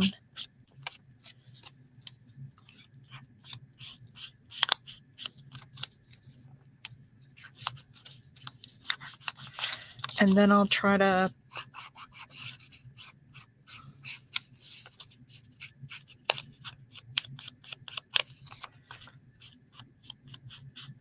now I am going to use glue just to tack them together, a glue stick, but I will use matte medium to stick the whole thing down. Okay. The very back thing was this one, and this went...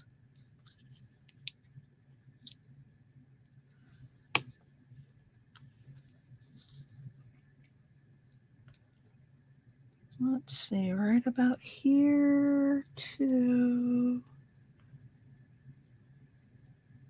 here. Okay, there's that one. And then we had this one.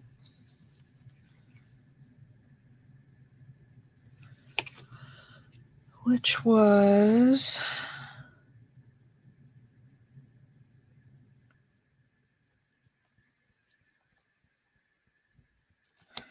about like that. Good thing I got my picture, so there's a little hint. If you don't do that, take a picture.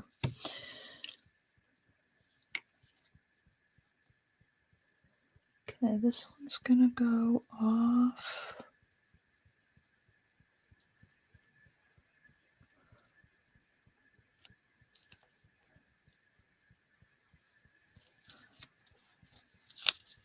Like that. Okay, and then that whole thing is going to go down.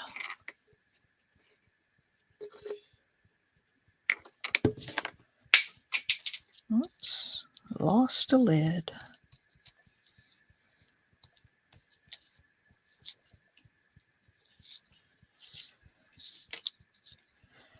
That whole thing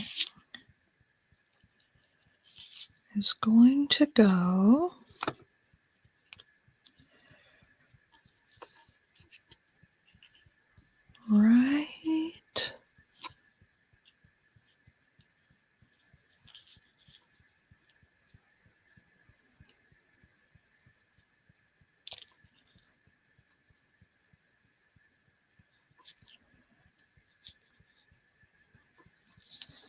right about here.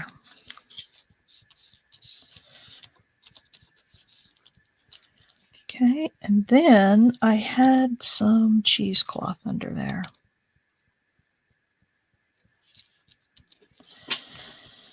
I'm going to pull this up just a little bit. I'm not putting enough matte medium when I put these things down because it's going matte medium on top of matte medium, but it will stick once I put it over the top. Okay, I'm going to leave that up because I need the cheesecloth to come out of there.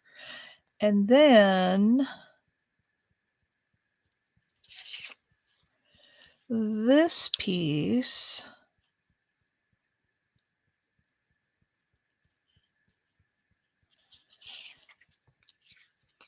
is too far down.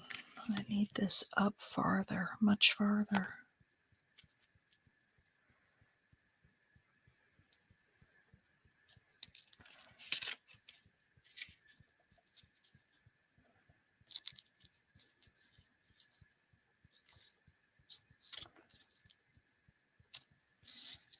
There we go.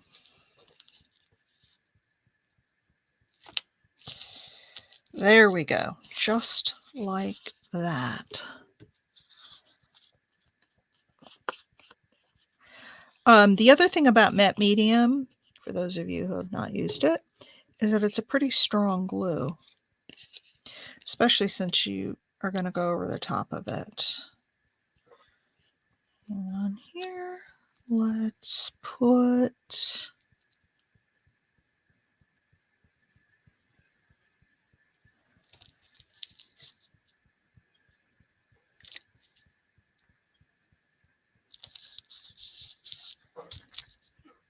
oops, it's not straight. Let's move it over.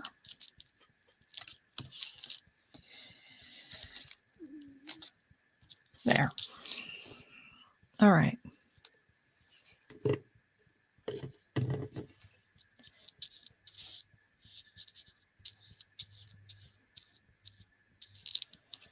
We do want to leave that up just a little bit so we can get the cheesecloth under it.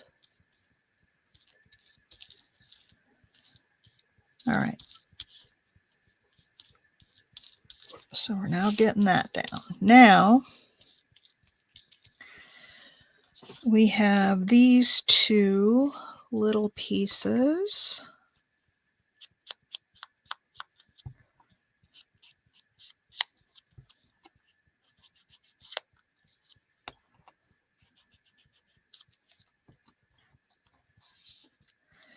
Man, I need my husband here this morning to bring me a nice big breakfast. He's at work though. All right, these are going to go together like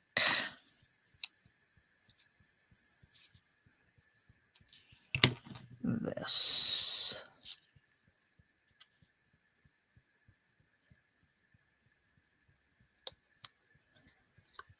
Like this, and then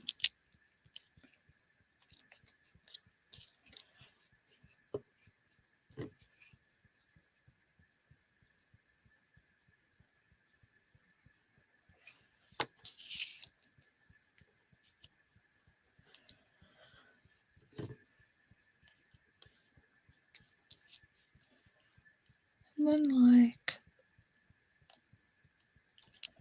that. Okay. So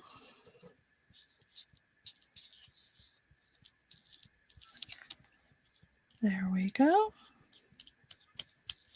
Now I got to find those pieces of cheesecloth that I had. Where did they go? Did they fall on the floor? No. I had this one. Went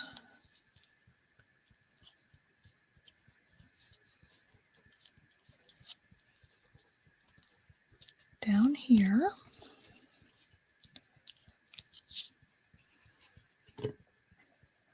Now, I'm not going to put the matte medium right over the top of the cheesecloth, but I will, for most of it, I will use a little bit of it to tack it down. Just right here around the edges of the ephemera. But I'm going to let it, stick up. Let's see. Go grab a bite to eat. We'll be here. Yes, get something. Don't want your sugar to get low. Yeah, that's true. Let me get this all tacked down and then I'll go get something to eat. All right, where's that other bigger piece that I had? Oh, I think this is the one that went down here, but that's okay. No, maybe this is it. Pull this up a little bit, and you do get some working room or time with matte medium, which is nice.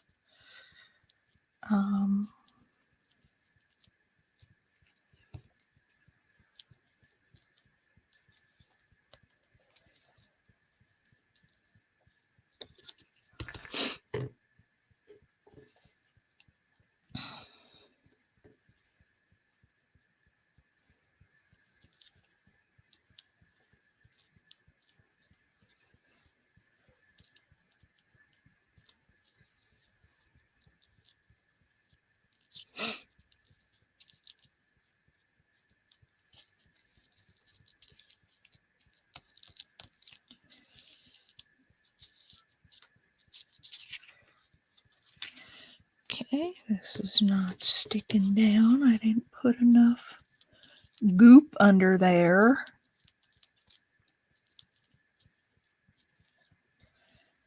And over the top. All right, I think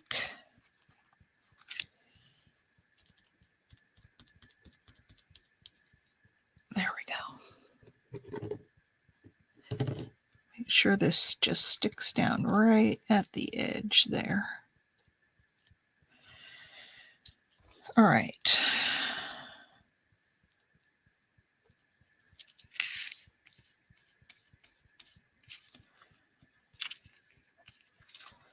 There we go. What do you guys think of that?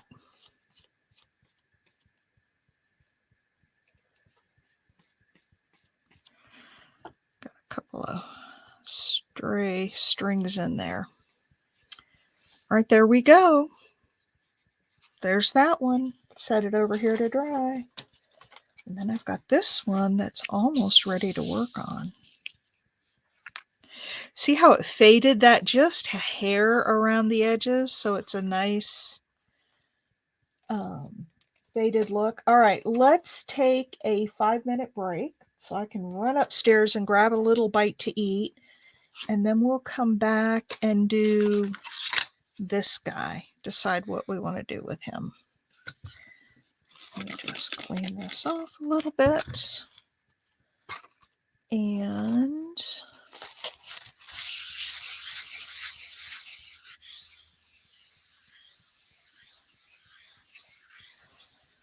I'll be back.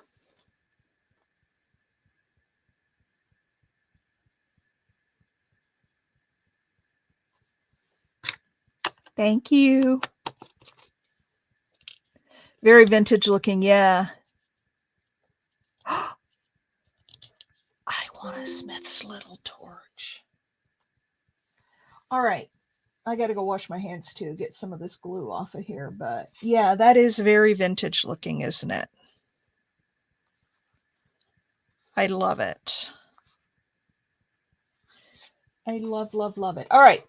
5 minutes. It's 10:27. So let's do 8 minutes. Let's say at 10:28. Let's say at 10:35. I'll be back. Let me just put a little note down here that says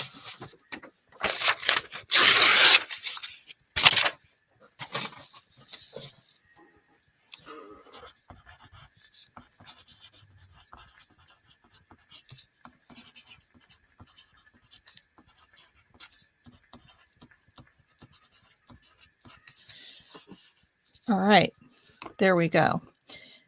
And there's my, I'm going to take this with me and wash it out so I can start with a fresh paintbrush because it's getting pretty floppy. And I don't have it sitting in water because my water is black from black ink. So, all right, on break. See you at 10:35.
All right. Oh, I'm 10:38. I'm 3 minutes late. I was chowing up there, you guys. I found some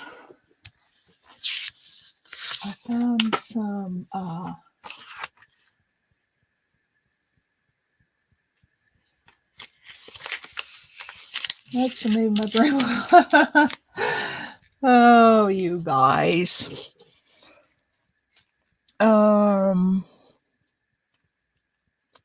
Coffee time.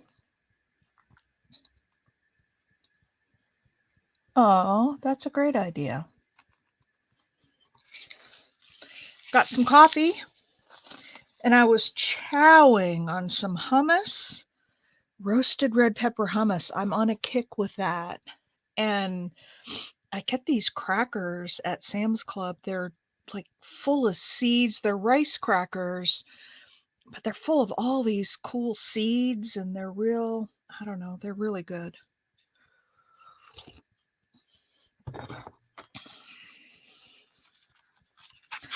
So what do you guys think? Should we keep him, yay or nay?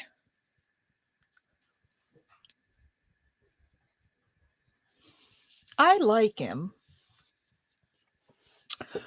I don't know what you guys think about it. Let me see. There we go. I can zoom in a little so you guys can see a little better.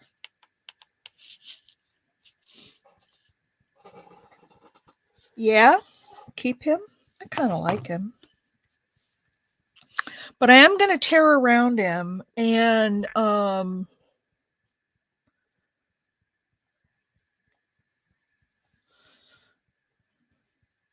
maybe I'll just do the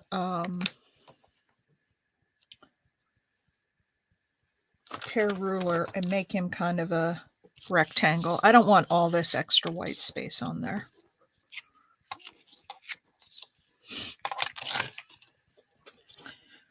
So let's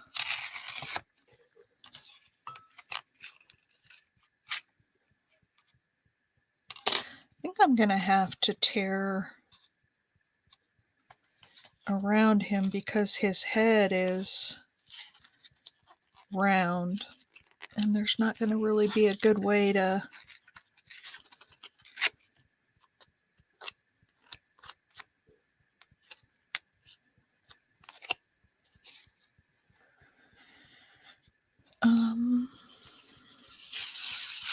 there we go. I'll peel some of that backing off.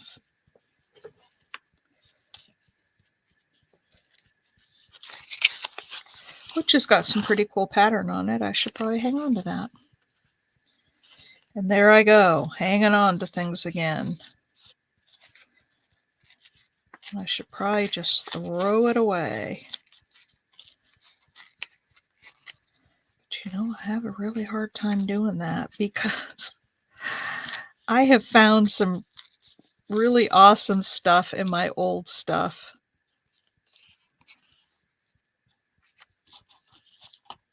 There we go. That looks cool.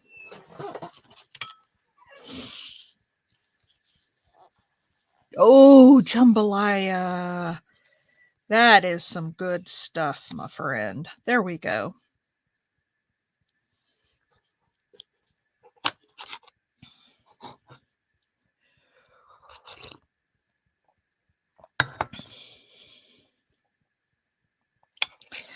All right, let's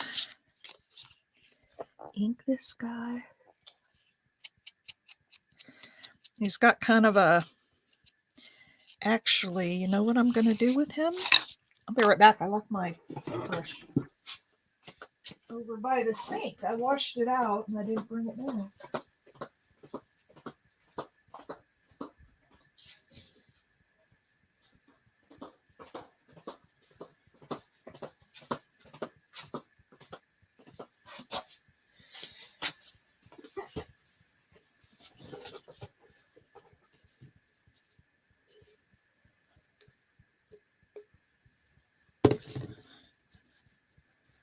Okay, so here's a case where this has got, the finish is too shiny and smooth. And so the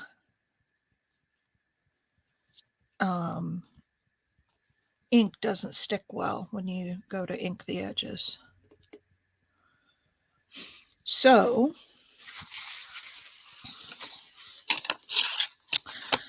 we're just gonna put a little layer of matte medium.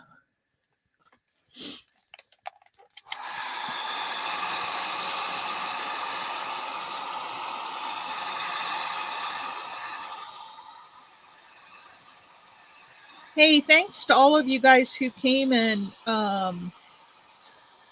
purchased. I know not everybody needs stuff, but all of you who came to my sale, thanks so much. I appreciate it. I think I've sold out of everything, just about everything.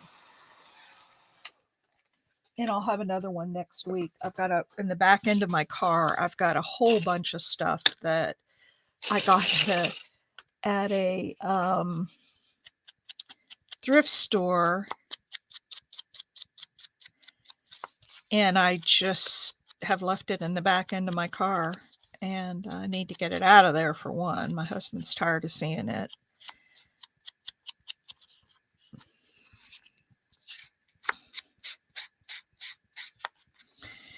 Now, what I'm going to do with this, sometimes when you ink the edges like this, do you guys ever get, it's kind of the line is too harsh.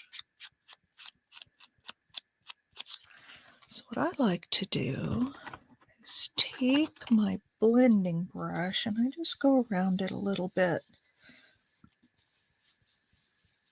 and sort of blend it in. So it softens it a little bit, but then I do go back over just the edges and make those edges hard again.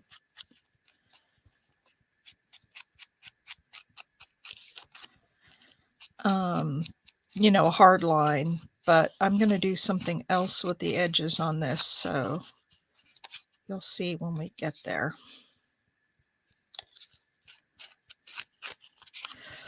All right, should we put book text behind him too?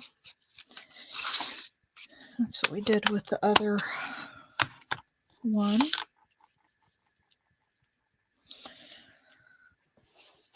Let's put some book text behind him. Let me find another page that is. Beginning to think doing a sale like you did would be easier than getting my stuff. I like doing the video sales. I do very well with them. And now there are some brush strokes in there, so I'm gonna, no, that's not doing it. I could take a little bit of light sandpaper over that if I didn't want those there. I'm good with it. I like the video sales. Lets people shop when they want.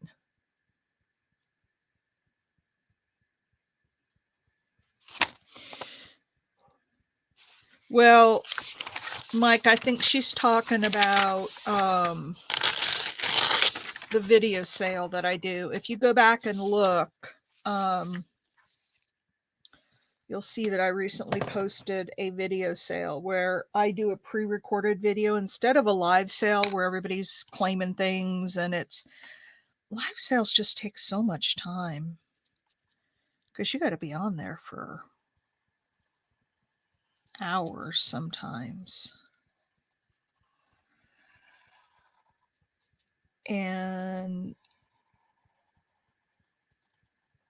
I like the video sales because I can record it, put it out there. Now, the one thing I do for my regular viewers, because people get, the only downside to those sales, Kelly, is that if some people can't get there right away, by the time they get there, everything's sold out. But, that's true on a live sale too. So I do send an email out the day before when I say my sale's going to post at such and such a time. And then when it posts, I go through my messenger list. And if you guys aren't on if you don't get messages from me when stuff happens, emails too, but look me up on Facebook Messenger and just send me a message so I have you in my list. because what I do is I go down the list and I send everybody a message that once the sale goes up, and I say, hey, it's live now. But I do send an email the day before so that anybody who really wants to, have first choice can be there right when it posts. And then I just schedule it to post. So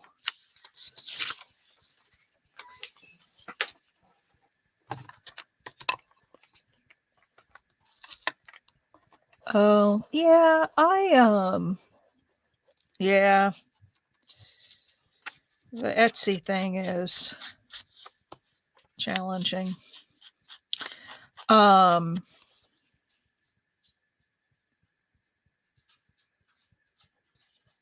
Yeah, I hate putting stuff up on Etsy. I need to do more of that because I get good traffic to my site. I just don't have a lot out there, and I need to put more out there. So that's another source. But I just like the video sales. They're two different audiences though, Kelly, right? For the Etsy store, you get a lot of, random people coming in. And then there we go. And then for your live sales, you get a lot of your regulars that come see you all the time. So I think the audiences are different. So I think it's good to have both, but I don't know. As far as sales on YouTube, I prefer to do the video sales.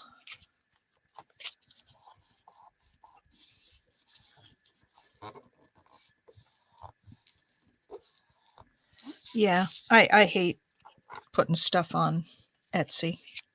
Hate it with a passion. I almost hired somebody to do that for me. I just wasn't sure if I couldn't afford to pay somebody if I wasn't making it back. And I wasn't sure the sales would warrant the cost of having someone do it for me. She was a graphic arts student, and her parents came to one of my shows and bought actually something for her. And we got to talking, and they asked me if I had stuff online, and I told them my little spiel about I hate doing that. And I said, I've thought about hiring somebody, but I just never have. And they mentioned that, their daughter was looking for some, just part-time work and wanted to have something to do, And so her and I talked, and we actually came up with a pretty good plan. And I made up a contract because, see, she was going to have to take the pictures too. So I was going to have to mail her my items. And I was not worried, but I wanted to have some parameters around, how soon she needed to return stuff to me. And might do a video sale. I need to get rid of some stuff. I swear by the video sales. I don't know what you all buyers think, but I do very well with the video sales, and people seem to like it. In fact, Rose Harbor, as soon as I put my sale up and I sent out the email, she responded back, or maybe it was the messenger. She responded back saying, I love these sales. So there we go. There's him, and we'll do some more to him. All right, let's go back to the very first one. It's pretty much dry, not quite. I'm going to put a little bit of heat on it.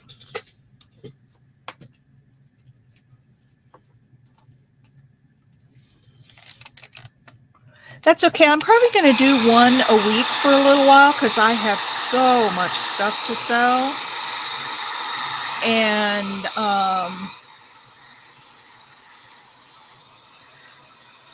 I just need to sell.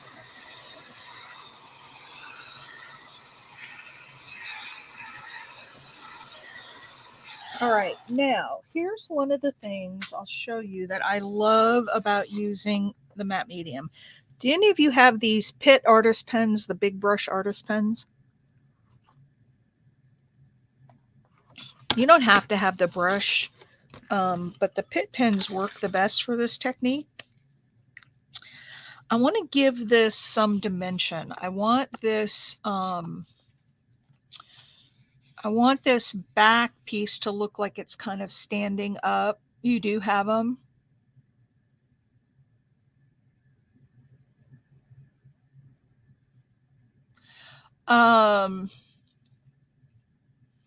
If you have matte medium down, watch this. I'll start down here at the bottom. If I go, let me zoom in as far as I can. If I go along here and put a line, you guys know this trick? See how wide it is there? But then I go right behind it with my finger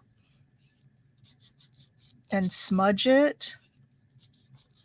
Because you have that matte medium down, this pen, if it were just plain paper, this ink would just soak right into the paper and I couldn't move it at all. But because I have matte medium down, do you see the extra shadow it's putting around the bottom?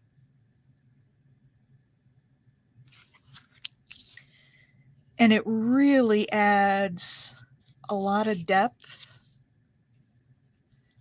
to your pieces. So look at the bottom of that, how that looks versus up here at the top. Can you just see how it just looks like it stands up off the page?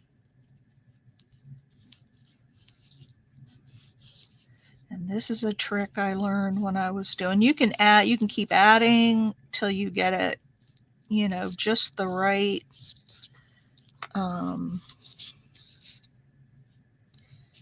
level of shadow that you want.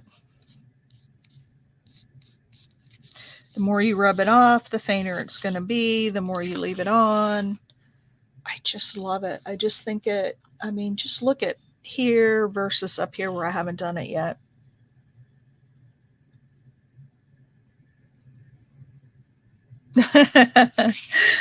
Yeah, I like matte medium. It's just so,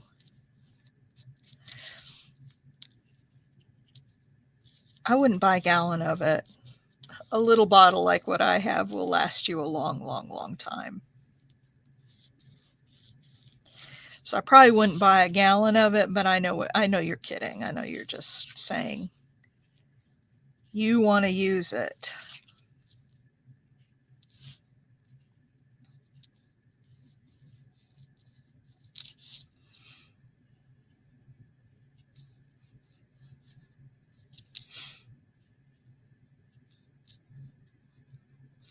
Just don't try this technique on, just paper.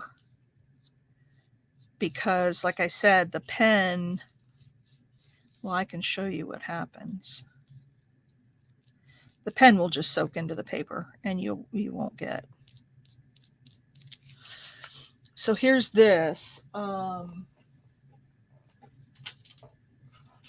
Take a piece of book page and I'll underline one of these words. If I underline it and then I go to rub it, nothing.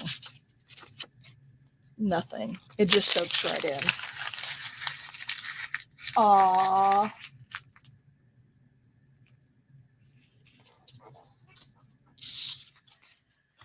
Yep. And that just gives it, you see how it looks like it's kind of up off the page? I know I've said that like 100 times. I just love this so much. And I'm surprised I didn't remember this. And you can do different colors. I've done gray shadows.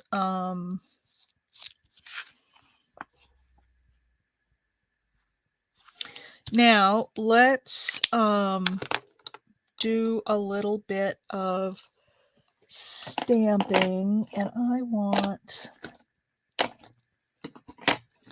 let's do iced spruce. I don't want it to be really dark. I found, as I was cleaning up the other day, I found this Bo Bunny stamp set, and I forgot I had it. Don't know where I got it. I got it at a sale or whatever, but I love it. It's Bo Bunny Terrific Textures stamp. I don't know if you can still get it. There's the item number.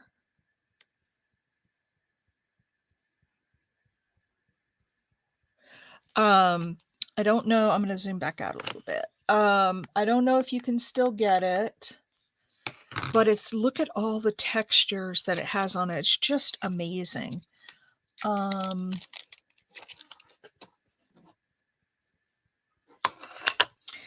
So actually, I may do the peeled paint just to tie in, because I've got peeled paint border around here. And on my piece for the Junk Journal January, I use this.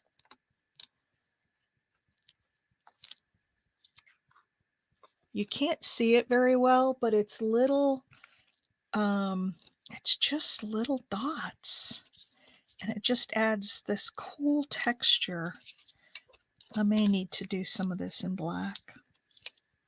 Now, once again, if I put that on there and I'm like, nah, that didn't show up enough. That wasn't a good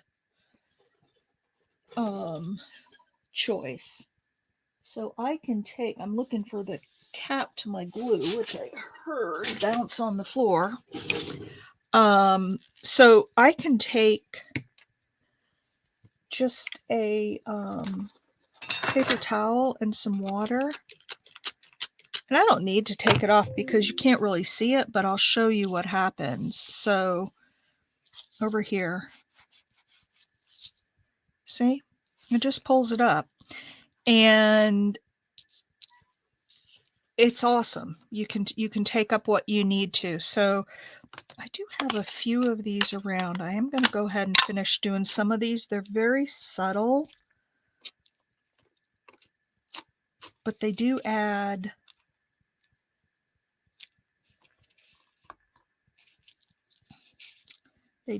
some dimension and texture. See those little dots in the green?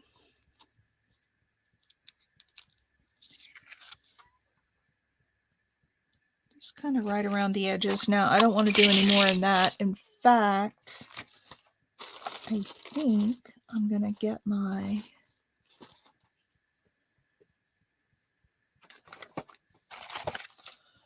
those out of the way before I spill them. Close that up before I grab it.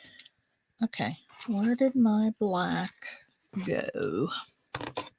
Here we go. Distress Black ink. So I'm going to take another one of these stamps.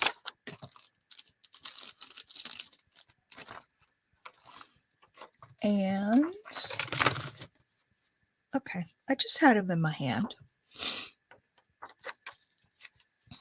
Where did I put them, you guys?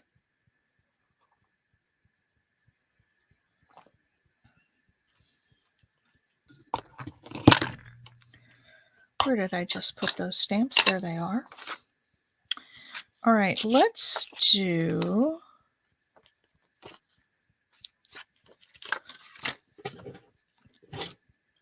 some of these. Oh, yeah. In fact, I think what I want to do is a second generation stamping so they're not quite so harsh. There we go. That's better.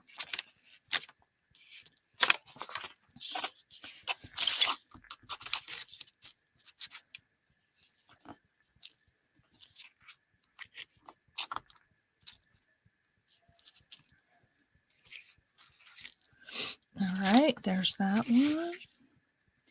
And I think I may even want to go back in with this one and do a little bit of,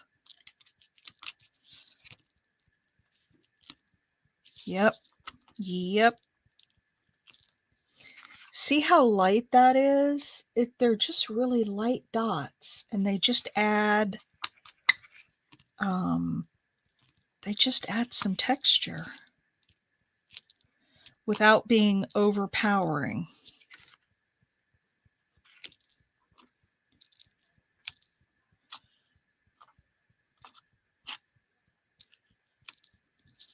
There we go. Let's put a little right up here.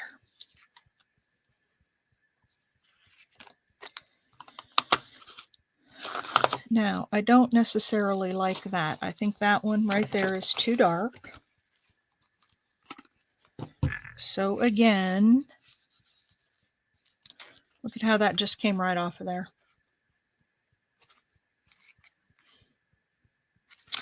I don't know if I want any of these circles on here. I have one down here, but it's real light. So yeah, you can just wipe off. And I got this on here a little too dark. And that, by the way, that big brush marker is permanent once it dries. So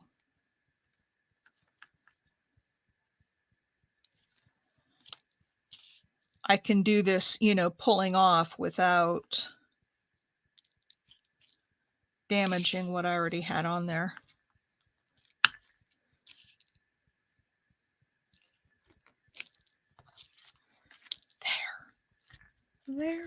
There. Just some real.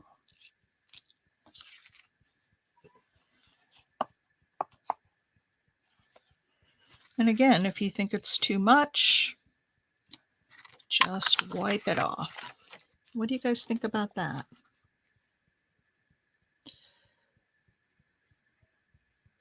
Now, I did one last thing, and actually, it's green.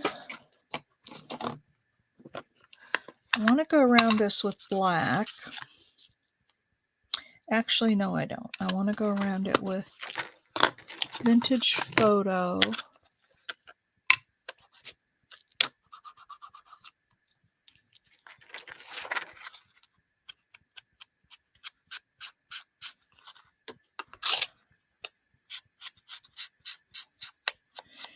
And then on my piece for, it does look very aged, doesn't it? And so this one had still some green on it. That's cool. A little bit of green and brown.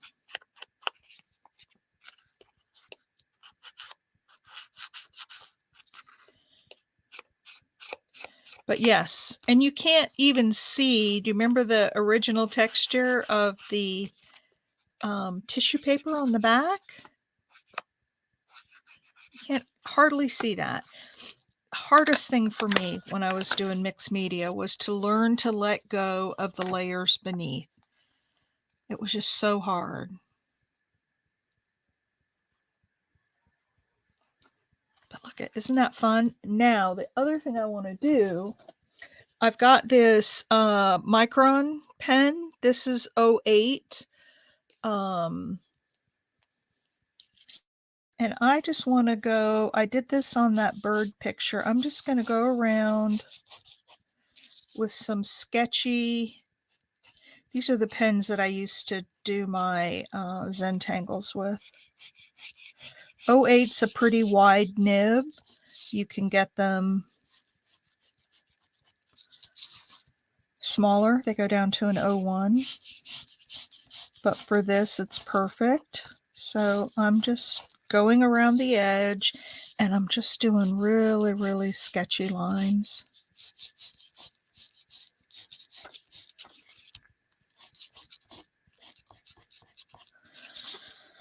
And I'm going to go one more time. And I actually may even sew over this. Not going to do it right now, but I have to back it with something, and I can do that offline. You guys don't have to sit here while I back.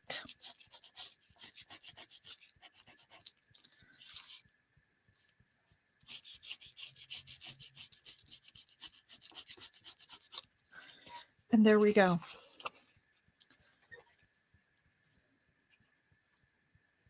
There it is. You guys like? Doesn't look anything like it did when we first started out. Look at my hands are filthy. The back is filthy. That's okay. I don't know what pouring medium is.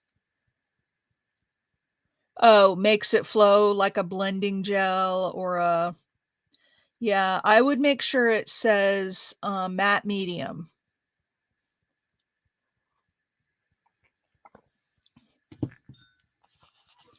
What do you think, guys?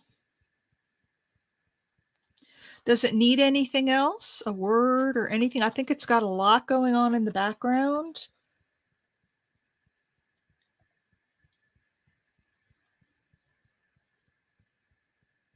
Like it?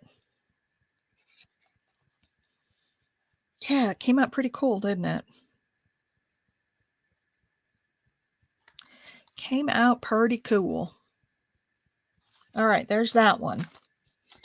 Now, let's look at this one. Yeah. Clean this off a little bit. And if I've said it once, I'll say it 100 times. I love working on this tile. I'll just spray it with a little water and wipe it up, and it's ready to go. All right, let's see what we're going to do with this one now. It's still a little damp, so let's put some water on it. I mean, some water. Let's put some heat on it.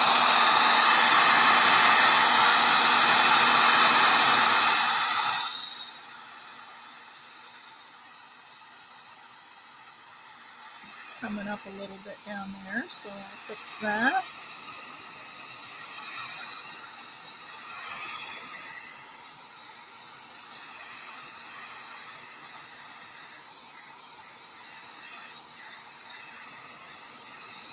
There's a little bit of wet matte medium in with the cheesecloth, but that's okay.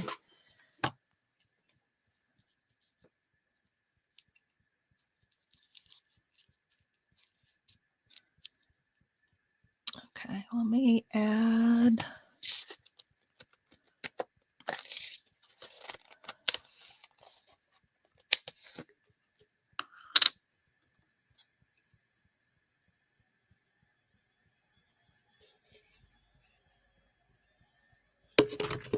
You mean sewing on that piece that I just finished? Yeah, I may go back and sew on it because there's so much paint and all this other stuff under there. It's having a hard time sticking. So here's what I'll do. We'll just take a little clamp that baby down, and then we'll move on and work on the other one. All right. This one you're saying stitch around it? I could also stitch around the frame too. That would be cool. Okay, let me do some stitching real quick. I wasn't going to do that now. I haven't changed out to the white thread yet, so this will be perfect. Zigzag or straight stitch?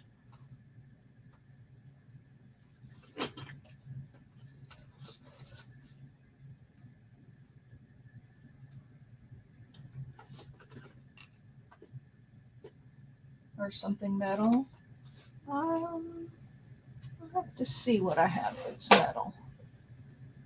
Zigzag or straight stitch? I think,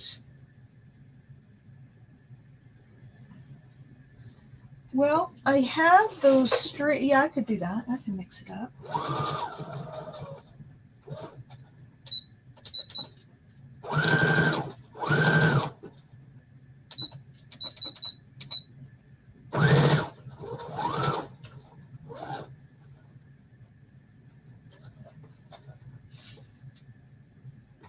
Now, if I try to stitch around that image, which I will try, but I could very well mess it up because I'm not good about stitching. I'm not good at stitching around, like going in a circle. But we'll try it. We'll try it. Not something I can erase with matte medium if I screw it up.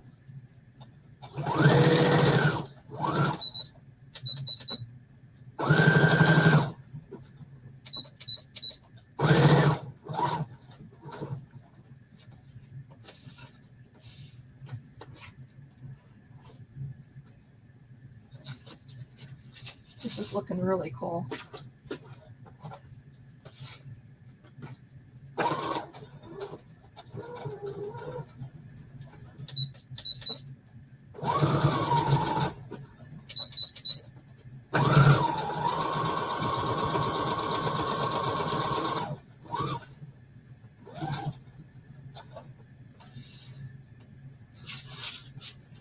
Because it's got the ink behind it. I love the combination of the sketchy lines and the sewing. I'm loving this. Wait till you guys see this. Love it. Look at that. Can you see the stitching? Some zigzags, some straight, and then you've got the ink behind it.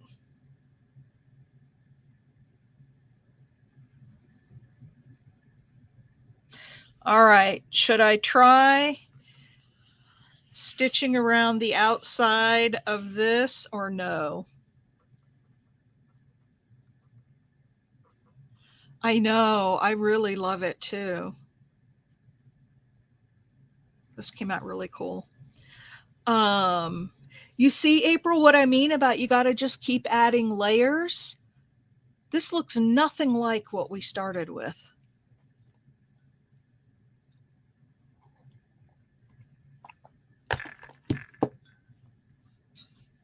Yes, stitch around the outside. I'm just going to do a straight stitch. All right, here goes. If I mess it up, y'all can blame Kim.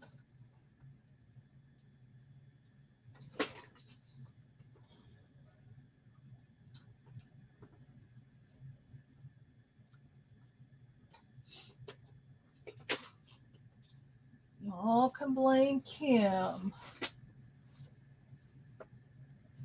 I think you just didn't stick with yours long enough, April.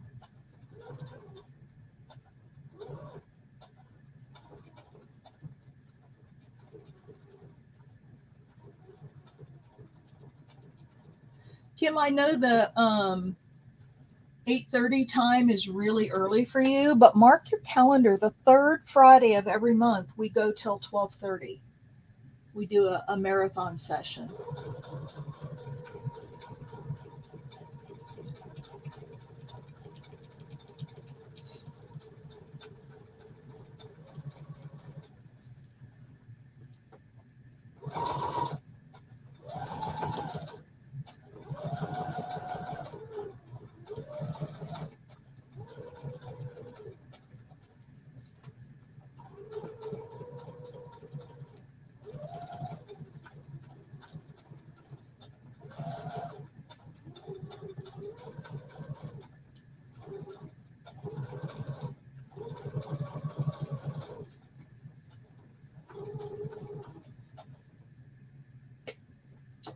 Kim, I think I'm going to go around it twice. Once was just not quite enough. And this will make it messier because the lines will overlap and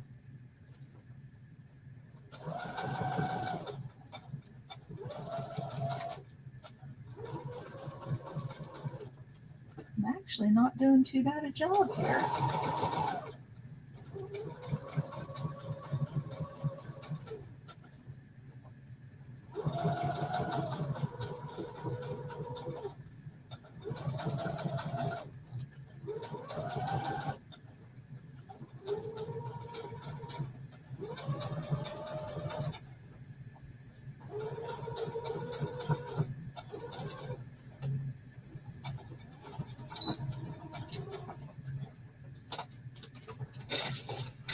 Oh my.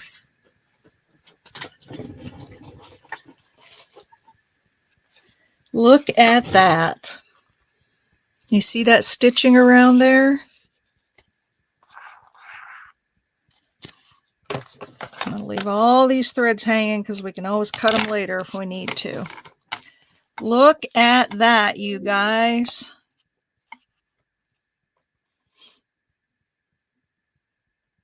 Yeah, it looks really nice. Actually, these kind of stick out too far. I'm going to cut this one off and that one off. Yeah, that came out really, really nice. Really nice.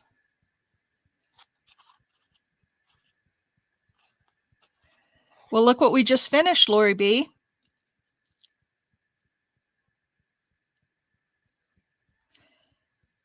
That's the detail you needed or it needed.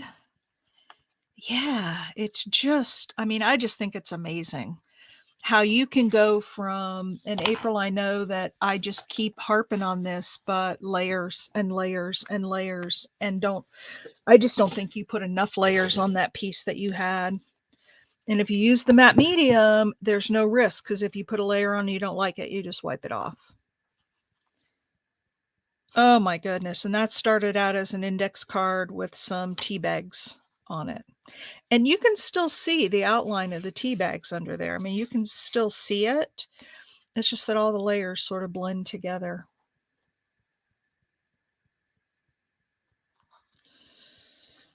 Oh my word. I am so in love with that. I just can't tell you.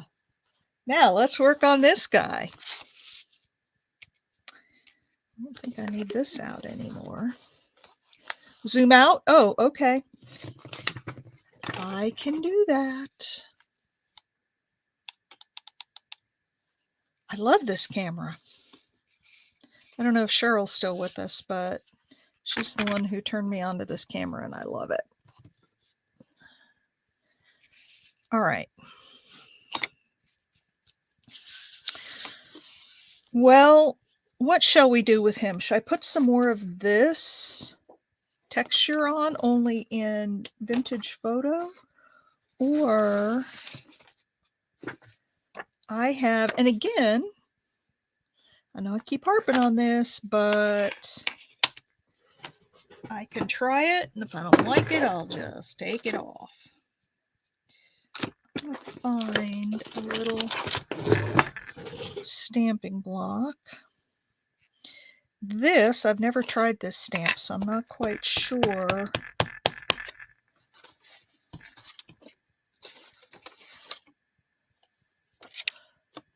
Yeah. Change the zoom without having to, nah, I don't like that. Too thick. Without having to move your camera up and down. That's the thing that I like. Okay, let's go back to this because I really love this stamp and I may need to put some black on it or gray maybe. This is brown.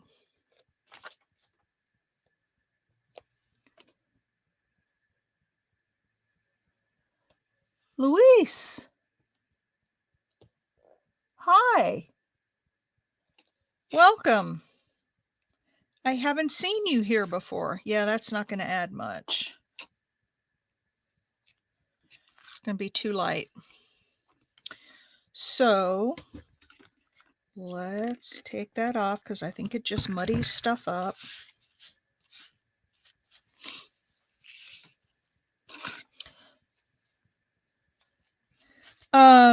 Luis, are you new to the junk journaling world? Haven't seen you here before. Welcome. I'm going to do black. I'm just going to stick with the black because there's such little dots that ooh, maybe not.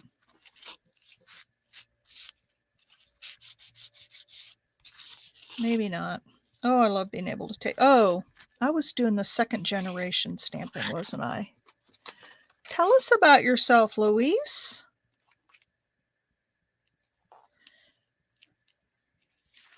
Oh yeah, much better. Much better on the second generation.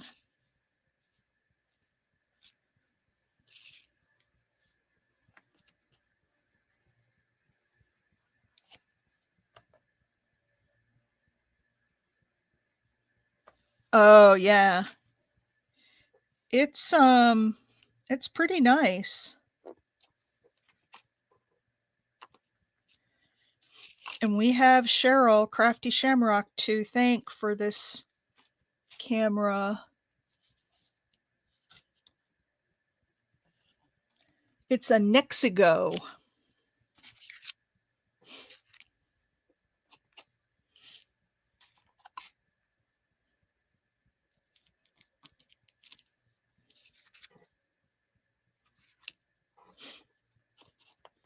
I really like this.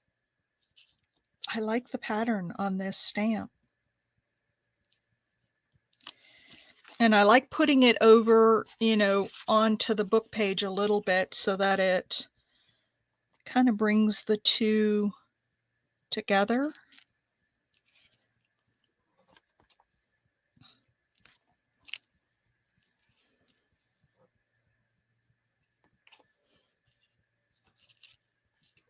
A little bit onto the, and like I said, if you overdo it and you don't like it, just wipe it off. I don't think I like it over onto this photo right here.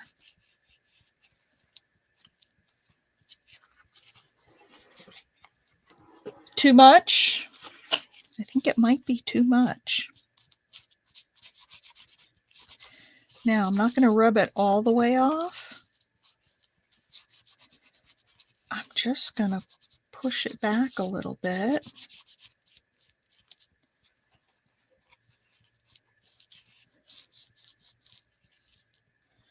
So where did Luis go? All right.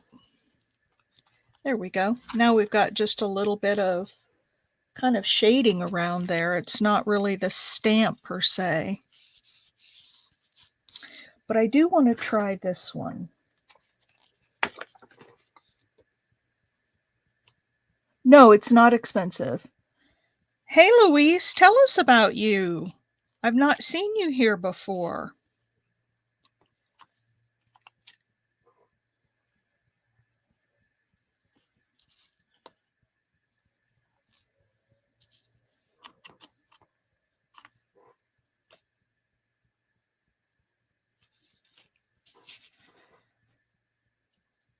Well, not everybody has a channel. Our our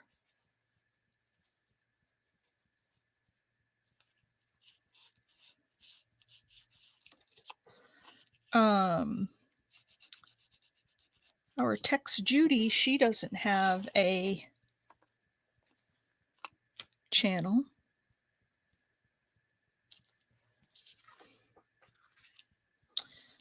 It's not stamping the way I want it to.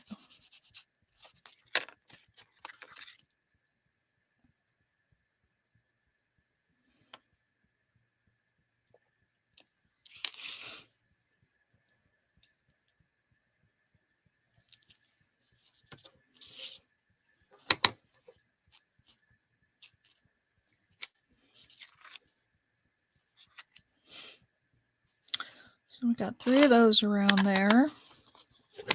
Let me get out some other stamps that I have that we might want to put on there.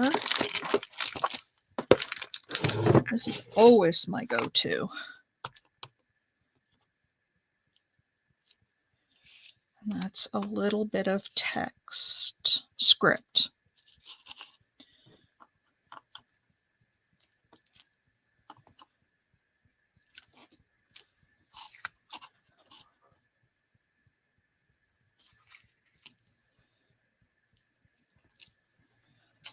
I like a little bit of script.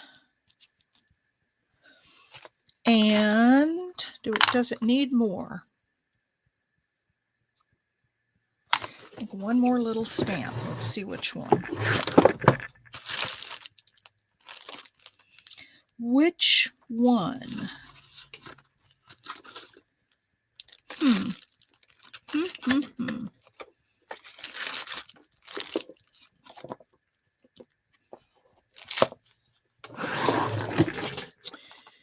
Here's a letter. Boy, you can tell how much I've used that one. I love that stamp.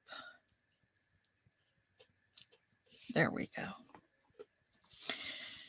So something I learned, did I mention this before? I know I mentioned this in one of my videos. My stamps, I used to stamp and it would look like, oh, they're just all over the place. You know, they looked messy, not, you know, put together. And then I started watching how people were stamping. And I was just going all over the page, putting them everywhere. But what I found,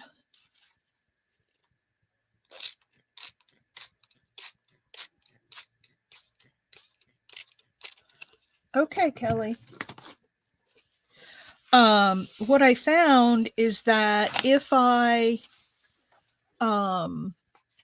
put them in little clusters, they did better. Because I'm going to go around and put some shadow on this guy. So let me make sure this is dry.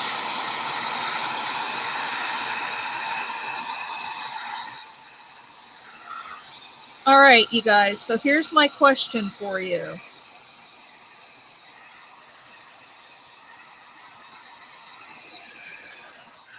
Well, actually, I think I already know the answer. Should I outline him in the brown to keep with the brown tones, or let's see what else I've got over here. I've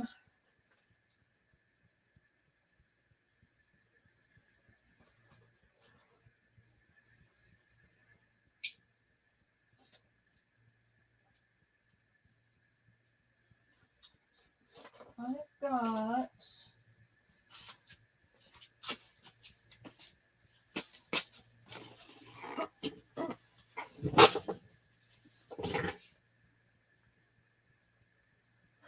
so bye Kelly, good luck on the premiere. I've got this, which is kind of like a rusty hinge. It's like a rust color. I've got, oh, these are both the same. I thought this was black. Or I've got gray, or I've got the brown. Let's take a vote. A, B, or C. What should I do the shadow in? Gray, rust, or brown?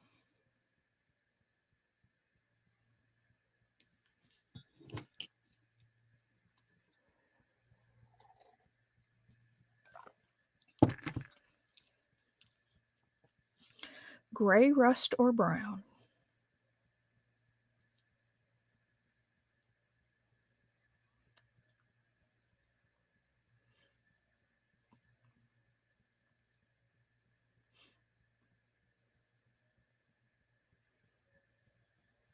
Oh, come on. Is anybody even still here? Help me out.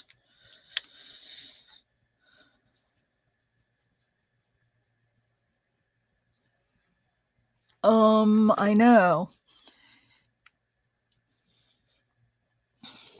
Well, I can wipe it up, so let's see what that rusty color isn't real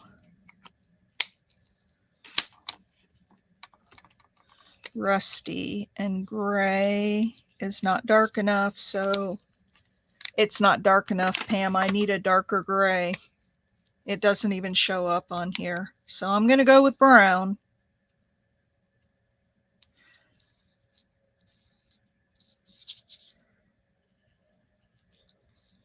And here we go again, putting our shadow around.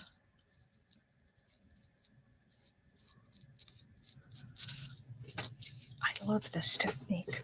This was always one of my favorite things to do.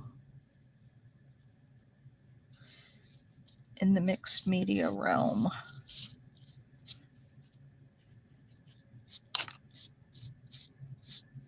There we go. Oh, I was rubbing too much of it off.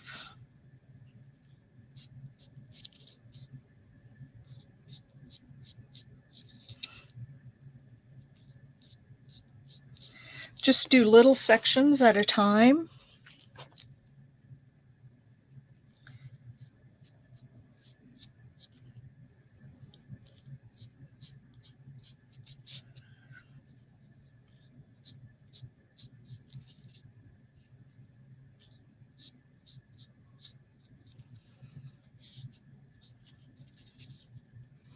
Luis, are you still here? Luis, yes, hi friends.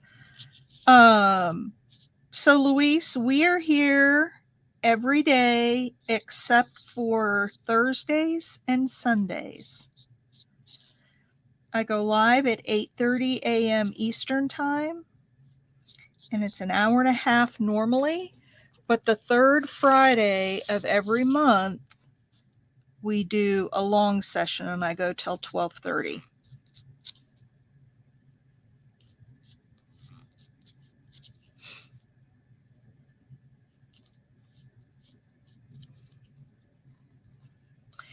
Yeah, that gray just wasn't dark enough, unfortunately.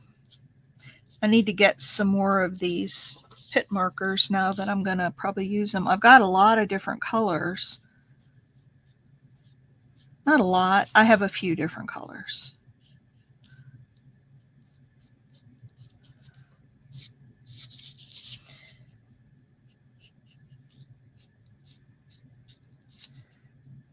But I need to get a darker gray for sure.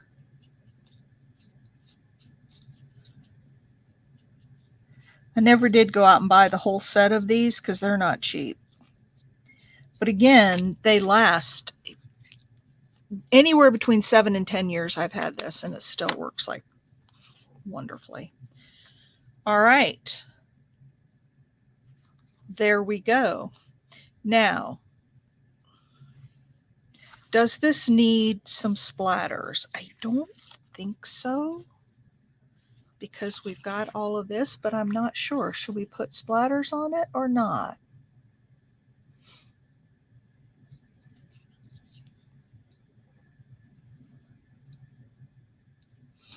Well, the one thing I do know that I want to do is, whoops, not this.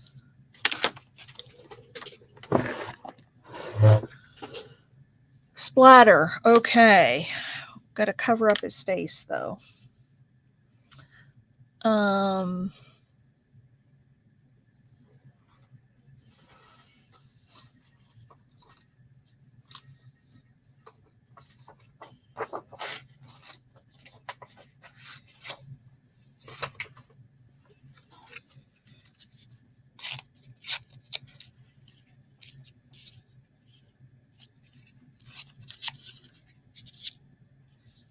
Okay. All right, we've covered his face. Now, I have one of these fan brushes, and I know a lot of people use these for splatter. I'll get it down in here.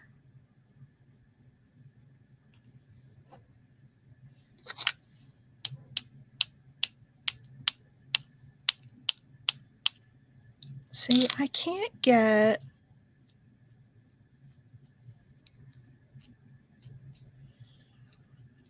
the nice big splatters like I like, so somebody's got to tell me what I'm doing wrong.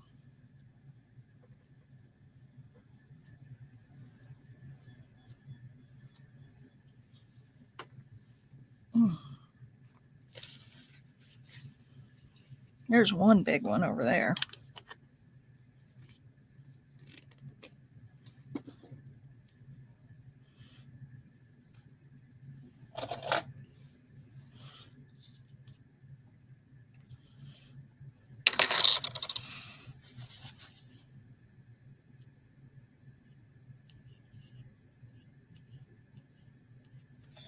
a couple right next to his mouth that I want to take off.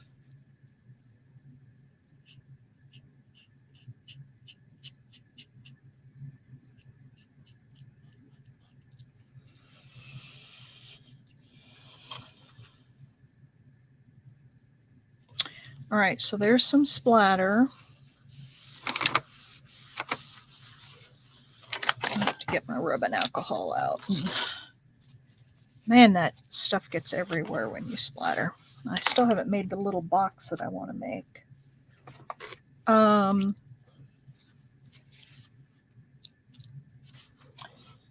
Let's dry this baby so I can finish it up with the border.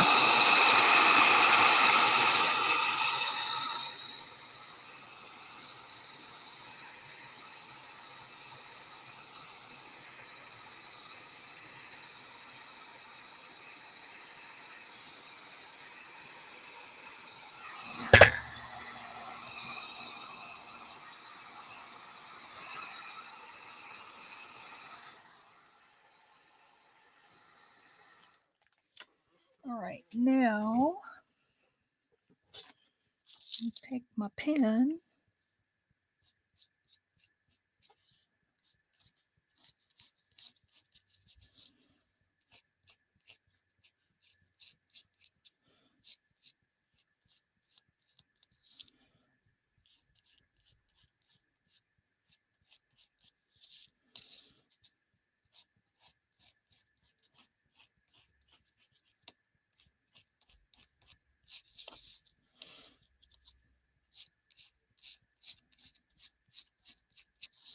You have to be really careful with these pens. I'm using them on a dry surface that has matte medium on it.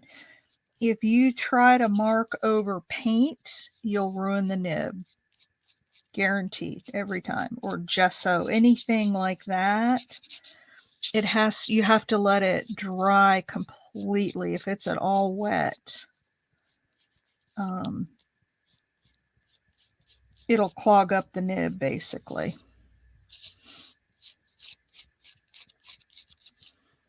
All right. So there's that.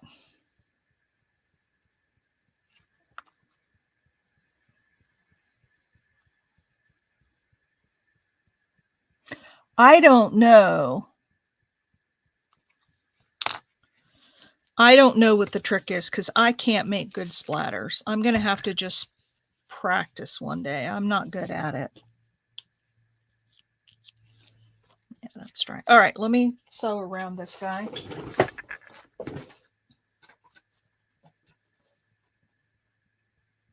And I don't like that the splatters are on his neck, and I don't know. I just don't like the splatters. I'm not a huge splatter fan.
Alrighty. Should we sew around him like we did with that other one?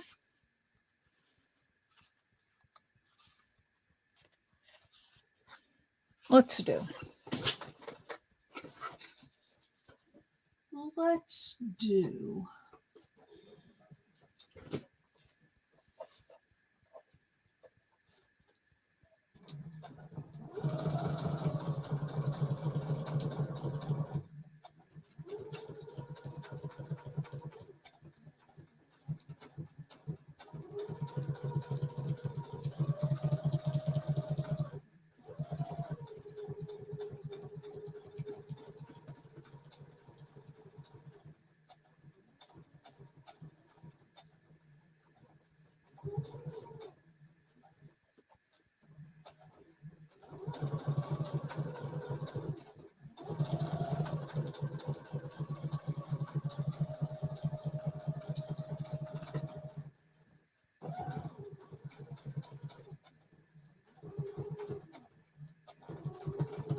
Let's see. Sorry we're called. Love those pens for planning. Planner, girl favorite. I can get them if I fling the brush instead of tapping, but paint goes everywhere. I know. It goes everywhere. I'm just not. And I'm sure if I got the technique down, I would probably like it more. I figured out a good technique, but I don't have a good technique, and I'm just not a fan. So y'all aren't going to see a whole lot of splattering coming from me. I mean, I'll keep trying it, but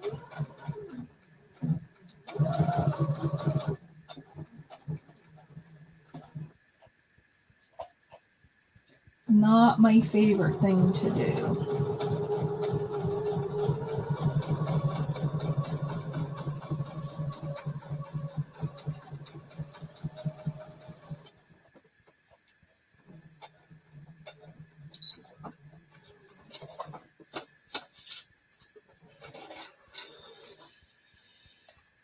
So, Lori, you need to tell us what the trick is, because me and April here, we don't get it. Okay. There he is. What do you think? Splatter and all.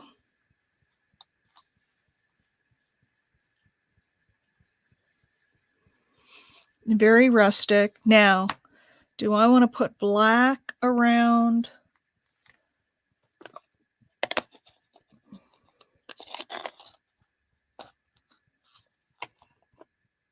I use distress. Oh, okay.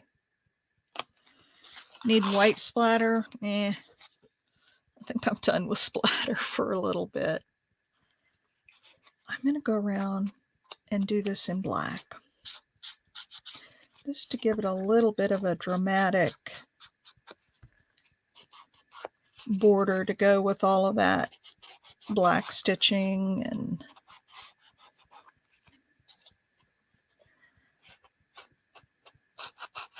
I don't have any distress. I have the Dilutions.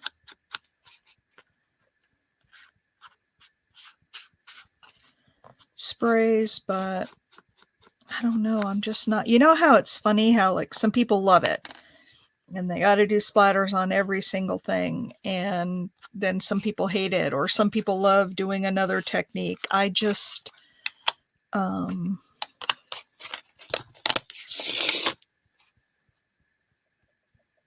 no, it doesn't work for me either. I don't know. I know. Doesn't work for me either. All right.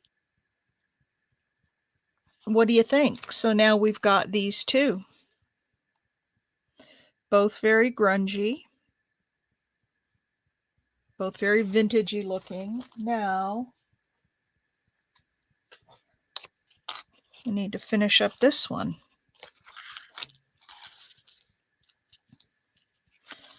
So, I'm going to have a lot of cleanup today.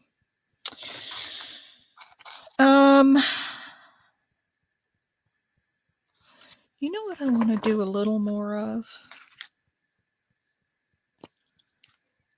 I want to highlight a little more of the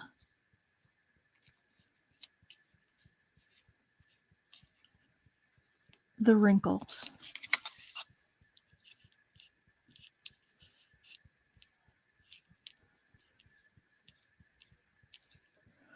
Because that's such a cool effect. And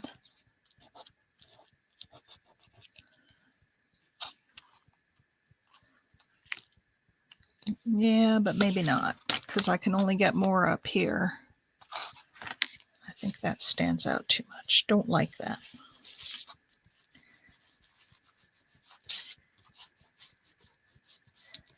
I'll just leave what's underneath.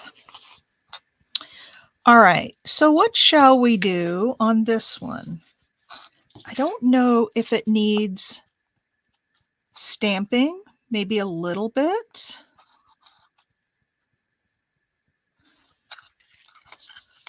What do you guys think? Does it need, let me zoom in a little. Does it need stamping? Maybe some of this script.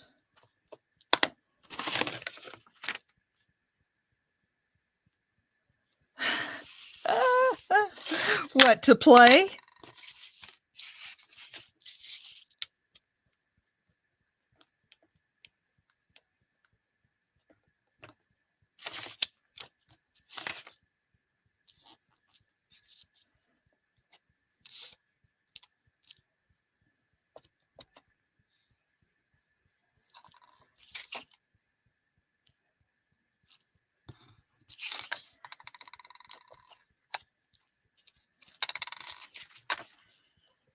What we got here is a little bit of stamping on here, not much. And this is all just script.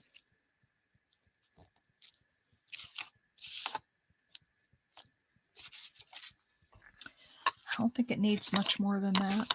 I think that's good. Don't want to overdo it. So we've got just a little bit of stamping. Now I'm going to go around and shade this focal and maybe this bigger tag in the back. And then what I may do is take some little black lines and put around some of these other ones. Let's dry that real quick.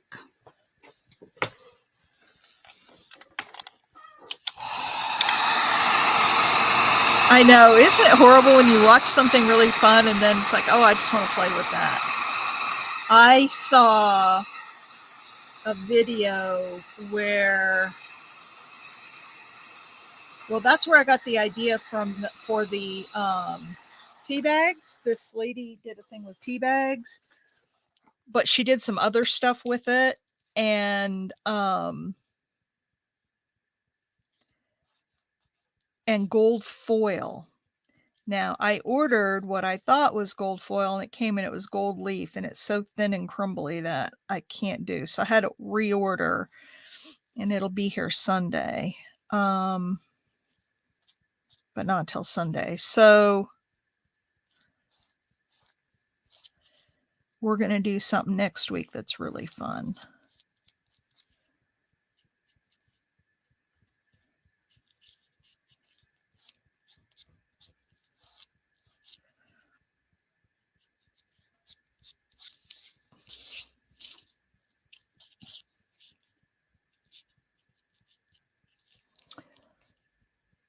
Hey, Kim.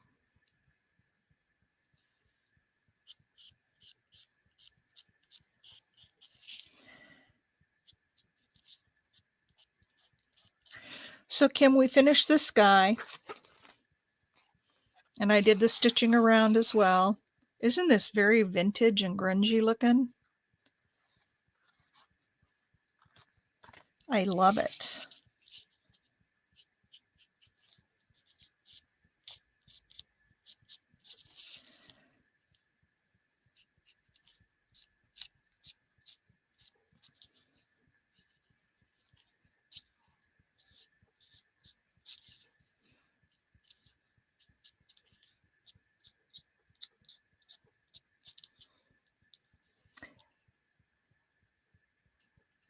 Yeah, I love them too. I got to get one in a dark, like a charcoaly gray for doing this shadowing. But yes, I love them too. But only, again, and I know I've been harping on this whole session, only if you use them with the matte medium, because yeah, if you put them just on regular paper, they don't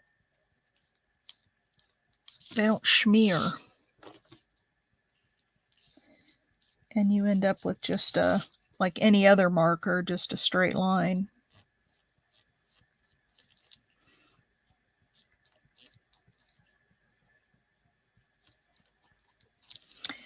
So one of the things that I told you this year was my year of experimenting, which I'm doing a lot of.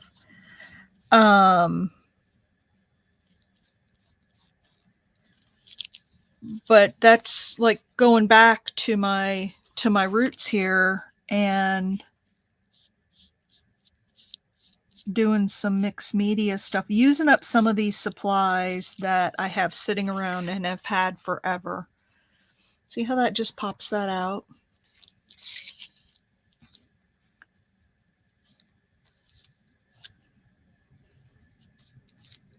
Lori B, do you ever use the pit markers for highlighting?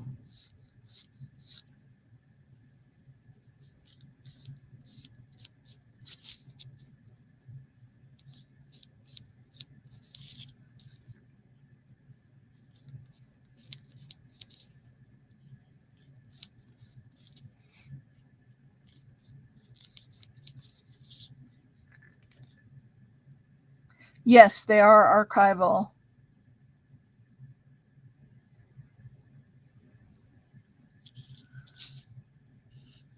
Yeah, I got to make a splatter box.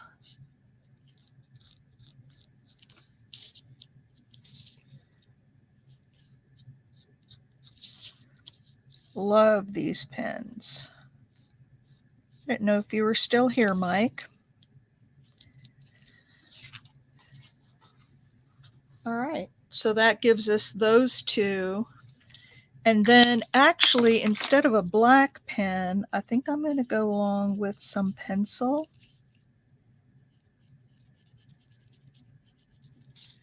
And do some shadows with this and a paper stump.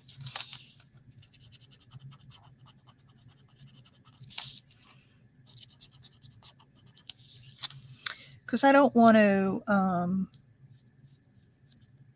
overpower it with there's a lot of black already on here. I just want to kind of make these pieces stand out a little bit.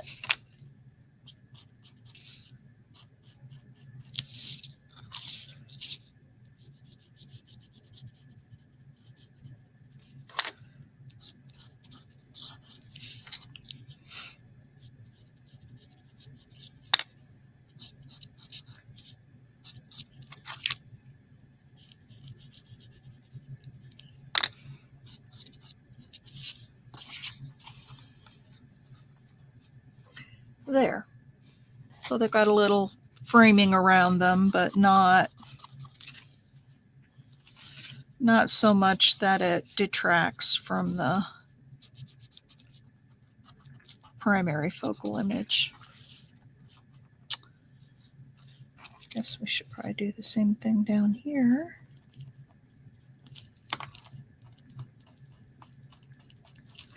It's all the little details, right?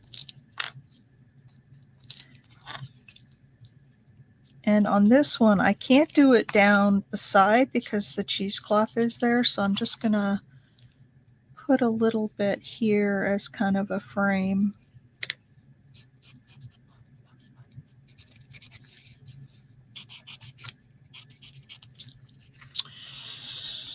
All right, what do you guys think? Should I sew around it?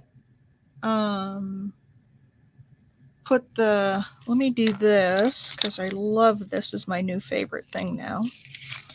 The sketchy lines. And what I'll do is I'll stop when I get to like where the cheesecloth is covering the page. Well, actually, on this one, I can fold it up. This is another thing I could never do before, and that was the sketchy lines. It took me a long time to learn how to do them so they look decent. Mine always looked real funny.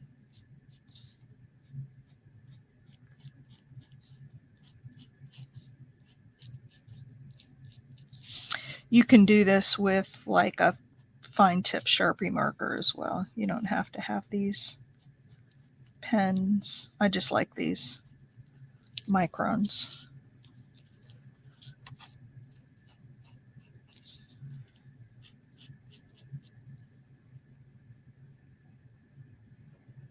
Oh, you don't use markers?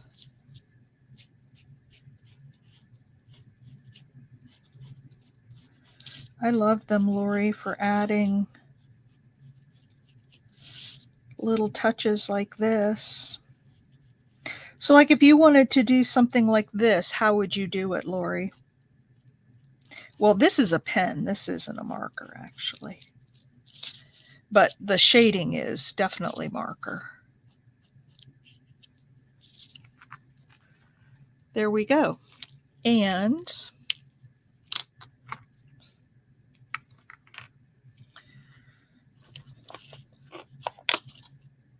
well, that's why you do the little sketchy lines. I can't do straight line either. That's why you just sort of, try practicing it on a piece of paper, and I think you'll find that if you use the sketchy lines, credit card and thin paint, yeah, I've done that too. But I don't want these. See, can you see how like sketchy they are? They're not just in a straight line, and they overlap each other, and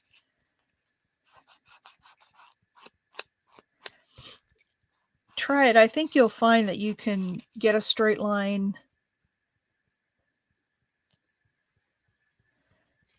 a little bit better if you do the short sketchy lines. Just do real short little. Okay.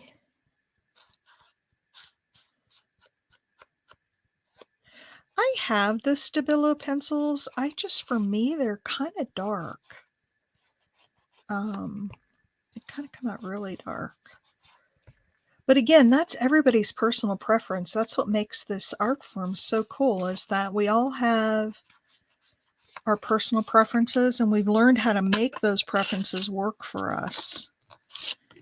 Okay, I didn't stitch around this one, and I'm not going to because I don't want to. I could pull that up. I suppose I could. Should I stitch around it?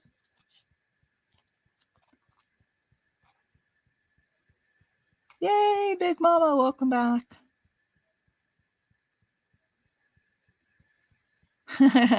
Yeah, I mean, these are sort of straight, but they're, like I said, the little sketchy lines. Okay, Big Mama, look at what we've done. Here's the final butterfly tag or journal card or whatever it is. I do need to, yeah, me too, April. They get really dark and thick, and that's just not a look that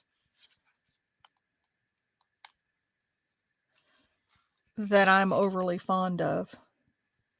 All right, so there's the butterfly. There's the gentleman. I'm going to cut these off of him here. And then there's the third one. This one had the gelatos for the background. This one just had the tea bags. And this one had tea bags and ink.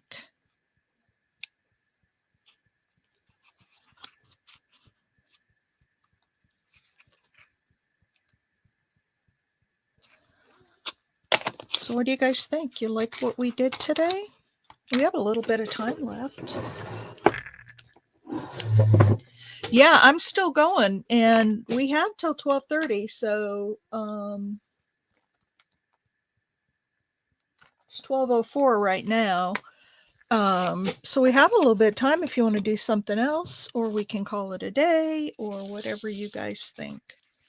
But there's the 3. Oh, let me show you guys. Thank you, Mike. They're all very grungy, very...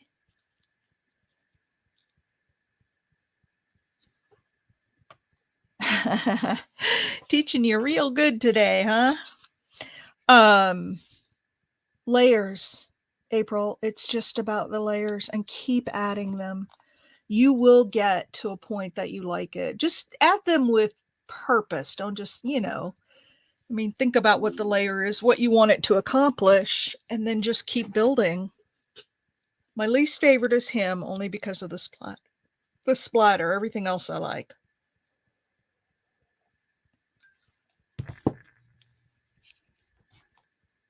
Mm.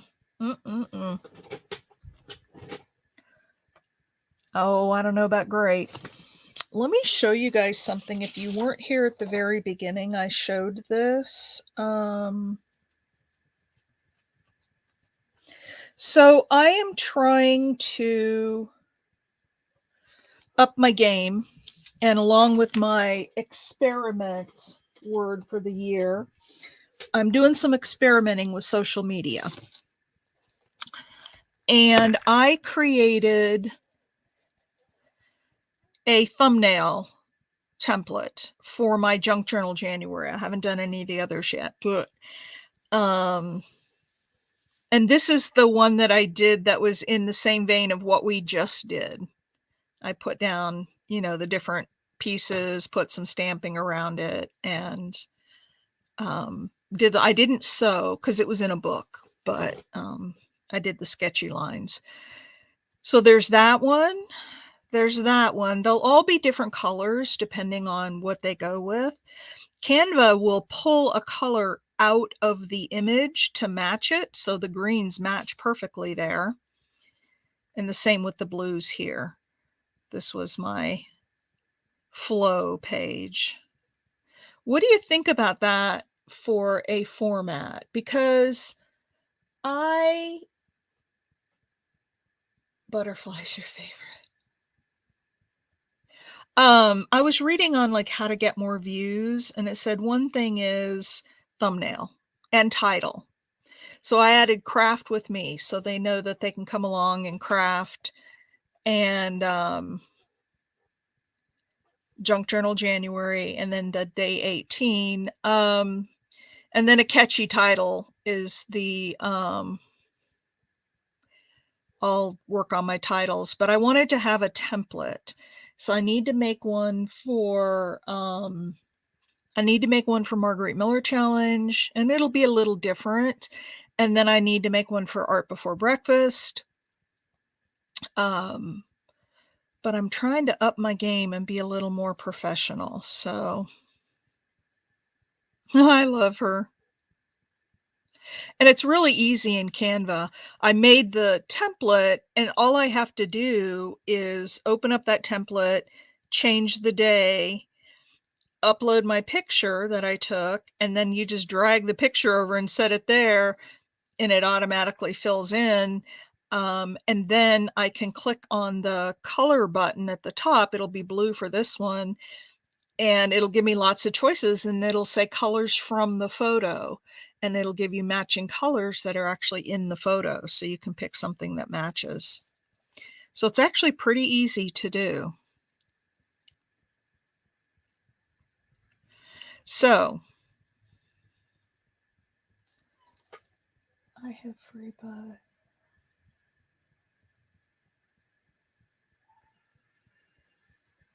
Canva.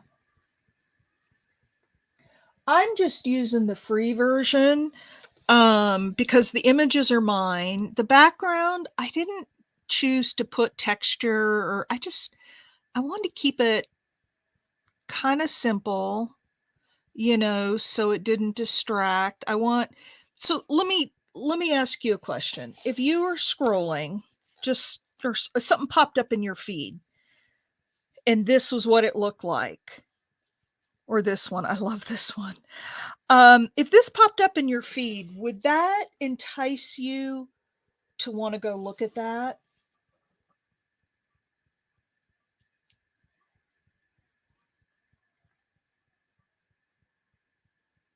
Like, would that be something that would catch your attention? Yeah, I mean, Canva has a lot of really cool images, but we have access to so many great images. And think about all the digitals that you've downloaded. And thanks, Kim. Um, you can take any of those images if you have license to use them. Even if it's for your personal use. I think this is personal use because I'm not selling this. I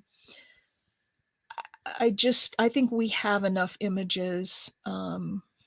So what I'm thinking of, let me show you guys something. I'm thinking of taking a portion of this and using it for art before breakfast because it's got my coffee cup. It's got some supplies, a little paint, notebook, palette knives. There's some ink back there. I'm thinking about, yeah, I know, but for new people, that don't know about the channel, if they were scrolling through and said, "Oh, I want to go see that video." I just want to make something that. Do you think this would be good? And then I could take a thing that says art before breakfast here, and I could still put it like on half. I saw one where they did like diagonal and then put an image up here. So I'll play with that, make it a little bit different. But let this be, a little, I don't know. I was thinking that might be a good image. What do you guys think about the coffee cup image? That's just my desk.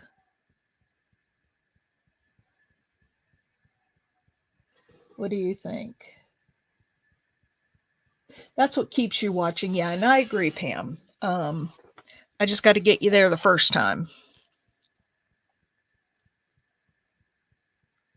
You like this?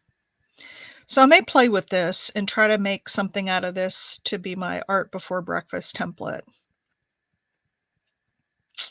I'll play with that today.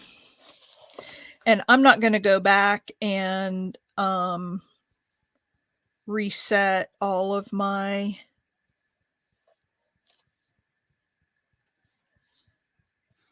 see, here's what they look like in my video list. There's one, and there's one. And I think they're colorful. They have the different colors based on the images. BB on the cup. I don't know. I don't know, Lori. I don't know if I'm that good. I can see.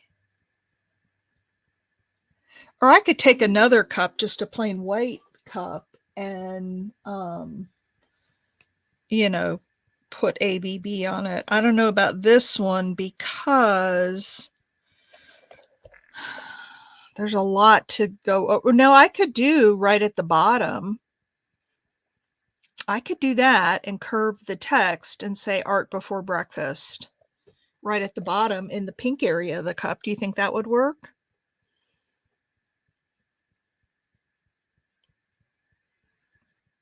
And I could even take a different picture with different supplies out. It doesn't have to be that one.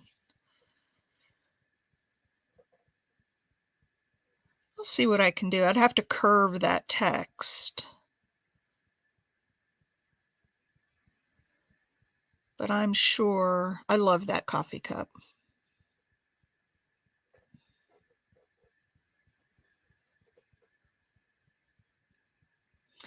Yeah, that's what I was thinking. Curve it around the bottom. And I could put hashtag art before breakfast. Anyway, I just wanted to run that by you guys and see what you thought of my, I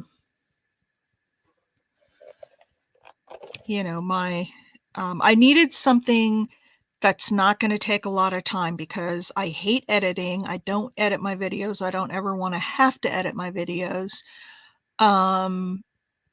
So this is really easy. I already take a picture for the thumbnail anyway, and I can quickly update this and upload it to the video. So this is really easy to do. That's what I need. And she's back. Did you see this? Look at there. This reminds me of you, Big Mama. The dark hair, I don't know. She just reminds me, the personality of her. She reminds me of you. But I created this thumbnail template for my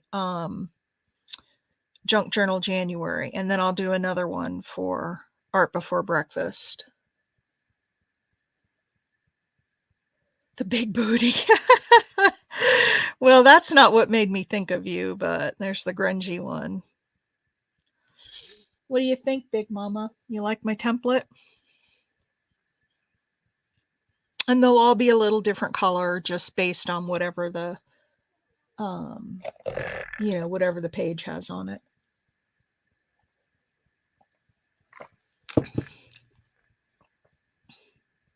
Yeah, but she says Big Mama to me. Even the way her face looks, I know you don't wear that much makeup, but even the way her face looks, she just reminds me of you. She's my Big Mama image. I saw that and I was like, oh, that's Big Mama. I got to do that. All right. Well, it's 12:16. I don't want to start something right now. And I need to take pictures of these and get them up. Then I need to clean up my desk because now it's a huge mess and I am not going to let that happen. I'm going to clean it up. So when we come in tomorrow, we are ready. So there, you saw the finals, right, Big Mama? These were the final images, the final pieces that we came up with. Put my pit markers away.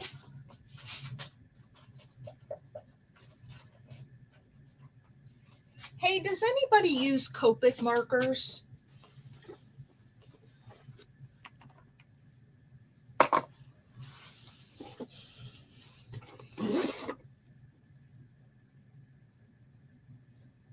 Yes, you use Copic markers, Big Mama? Oh, or yes, you saw these.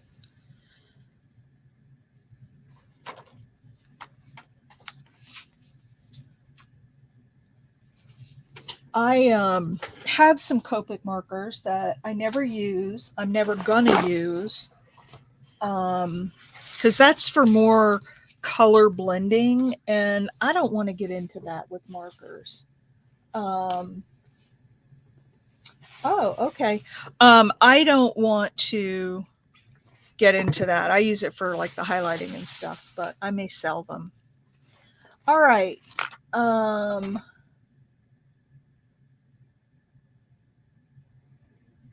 Show you a marker.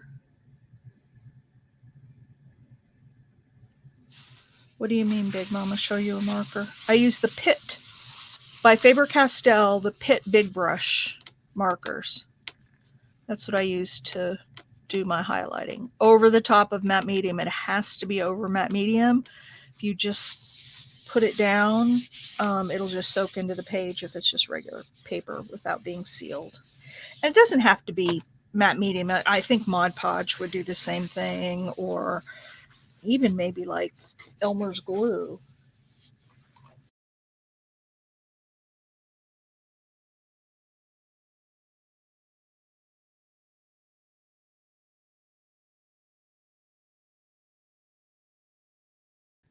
Sorry. The Copacabana marker. What's that? I'm not following you, Big Mama. You lost me. I know there's a much cheaper alternative. Well, I'd love to know what that is. If you find it, Mike. When I started doing the mixed media, I kind of went in with the mindset that I'm going to buy the best that I can afford so that I get the best quality stuff. And, have come to find that you don't always have to have the top brand. Um, Other things do work, but that just happens to be what I had purchased. Those markers are so old. Oh, the mouse got her. Oh, Lordy, look at my hands. All right, you guys, I'm going to call it a video. Thanks for hanging out for the marathon. We'll do it again next month and, have a big project to work on. And next week, we have to start working on that guest book for Maria for her husband's celebration of life. I got to get that done. I told her I would work on it after the first of the year. So that is what we're going to work on next week. All right. I will talk to you later. Have a wonderful day, everybody. And today's Friday, so I'll be here again tomorrow with another thrilling session of art before breakfast. I happen to have a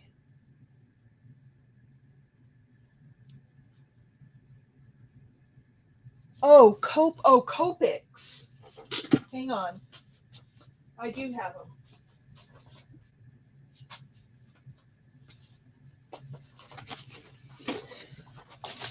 These are Copics, all of these. They're very expensive, but they're COPIC, and they go by colors. I've got a bunch of them in here.